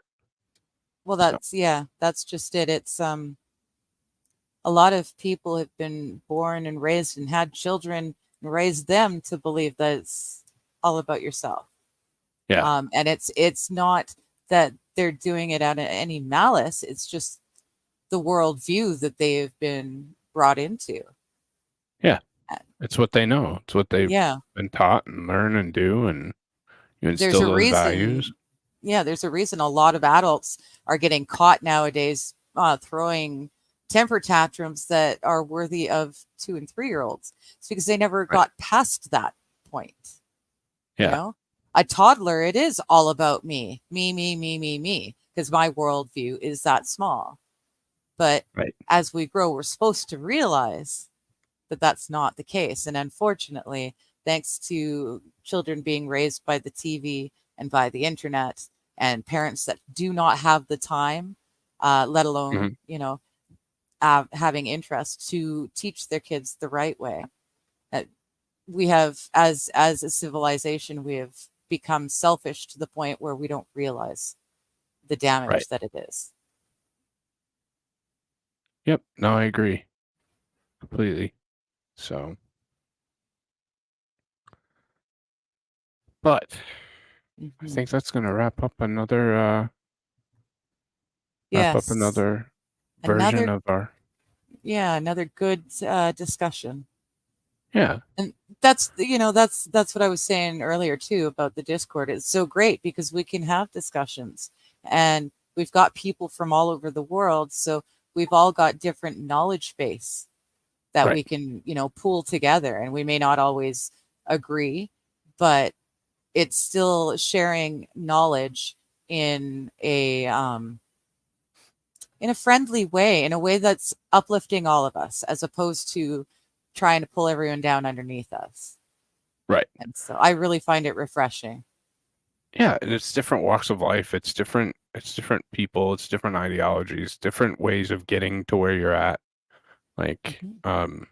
and yeah, I think it's a lot of fun. Because So we've got to remember too that every Muslim out there, every devout Muslim, every Orthodox Jew, no matter what religion or race or creed you were born into, to you, that is the correct way.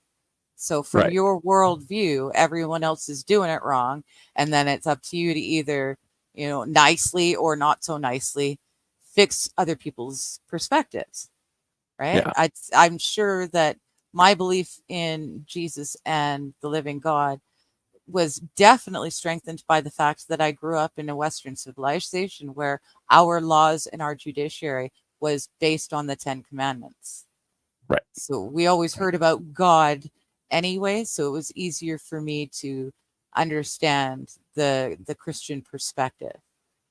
Yeah. Whereas And there's someone who's born and raised a Muslim and then suddenly gets just dropped in the middle of Canada is not gonna have the same worldview. And yeah. that's not because I'm right and they're wrong. It's just because that's what we have experienced. Yeah. So Yeah. I like that we're able to exchange experiences and knowledge as adults and come out the friends, Yeah. at the other No, side. I think it's fantastic, and we've had some interesting and healthy debates and discussions, and it's a good time. Yeah. So Okay. Yeah. Choosy's saying a debate between communism and socialism is a Jesuit distraction. Matters not the economic ISM, the inducted Roman top tier is still the only ones profiting. So I wouldn't normally consider them the Roman top tier at this point in evolution, but yeah, that's basically it. Communism and socialism are the same thing. It's just another distraction to keep the sheeple busy and not aware of what's really happening. oh, of course. Of course. So it's all about whatever you want to name it, it's all the same damn thing. And it's just destruction of values, basically. Yeah, So yeah, yeah. The anarchy, the idea of anarchy in a political system is an interesting one to throw around, but anarchy in the real world is what we're living in now. And yeah. it's not quite as interesting when you have to live and experience it. I don't think anarchy is the wrong way. I just think we go about it the wrong way. Yeah. But different topic for a different day. For sure. For sure. Thanks, guys. Thanks, chat, for hanging out with us again. This has been fun. And thanks, Choosy, for showing up. You came at exactly the right episode. We were able to fill in some holes that I have in my knowledge. So I appreciate that. You're always welcome, man. Like every Tuesday. Yes, as long as we both remember. And our tech works. As long as I don't think it's Monday until 5 minutes before the show starts, then well, okay. I honestly, I thought it was Monday up right up to 3 this afternoon, and then I'm like, holy crap, 2 hours, shit. Well, I took yesterday off, so I thought today was Monday, and it felt like a Monday for what it's worth. So, but it happens. It happens, and we made it. We're all right. So. Yeah, exactly. But as always, want to thank everyone for watching. Hit like, hit sub, all those good things, and until next week. Bye, guys. I'll talk to you all later. It's nice seeing you, Bobby. Where's the hey Bobby? Where's my outro? There it is. Good night, everybody. Night.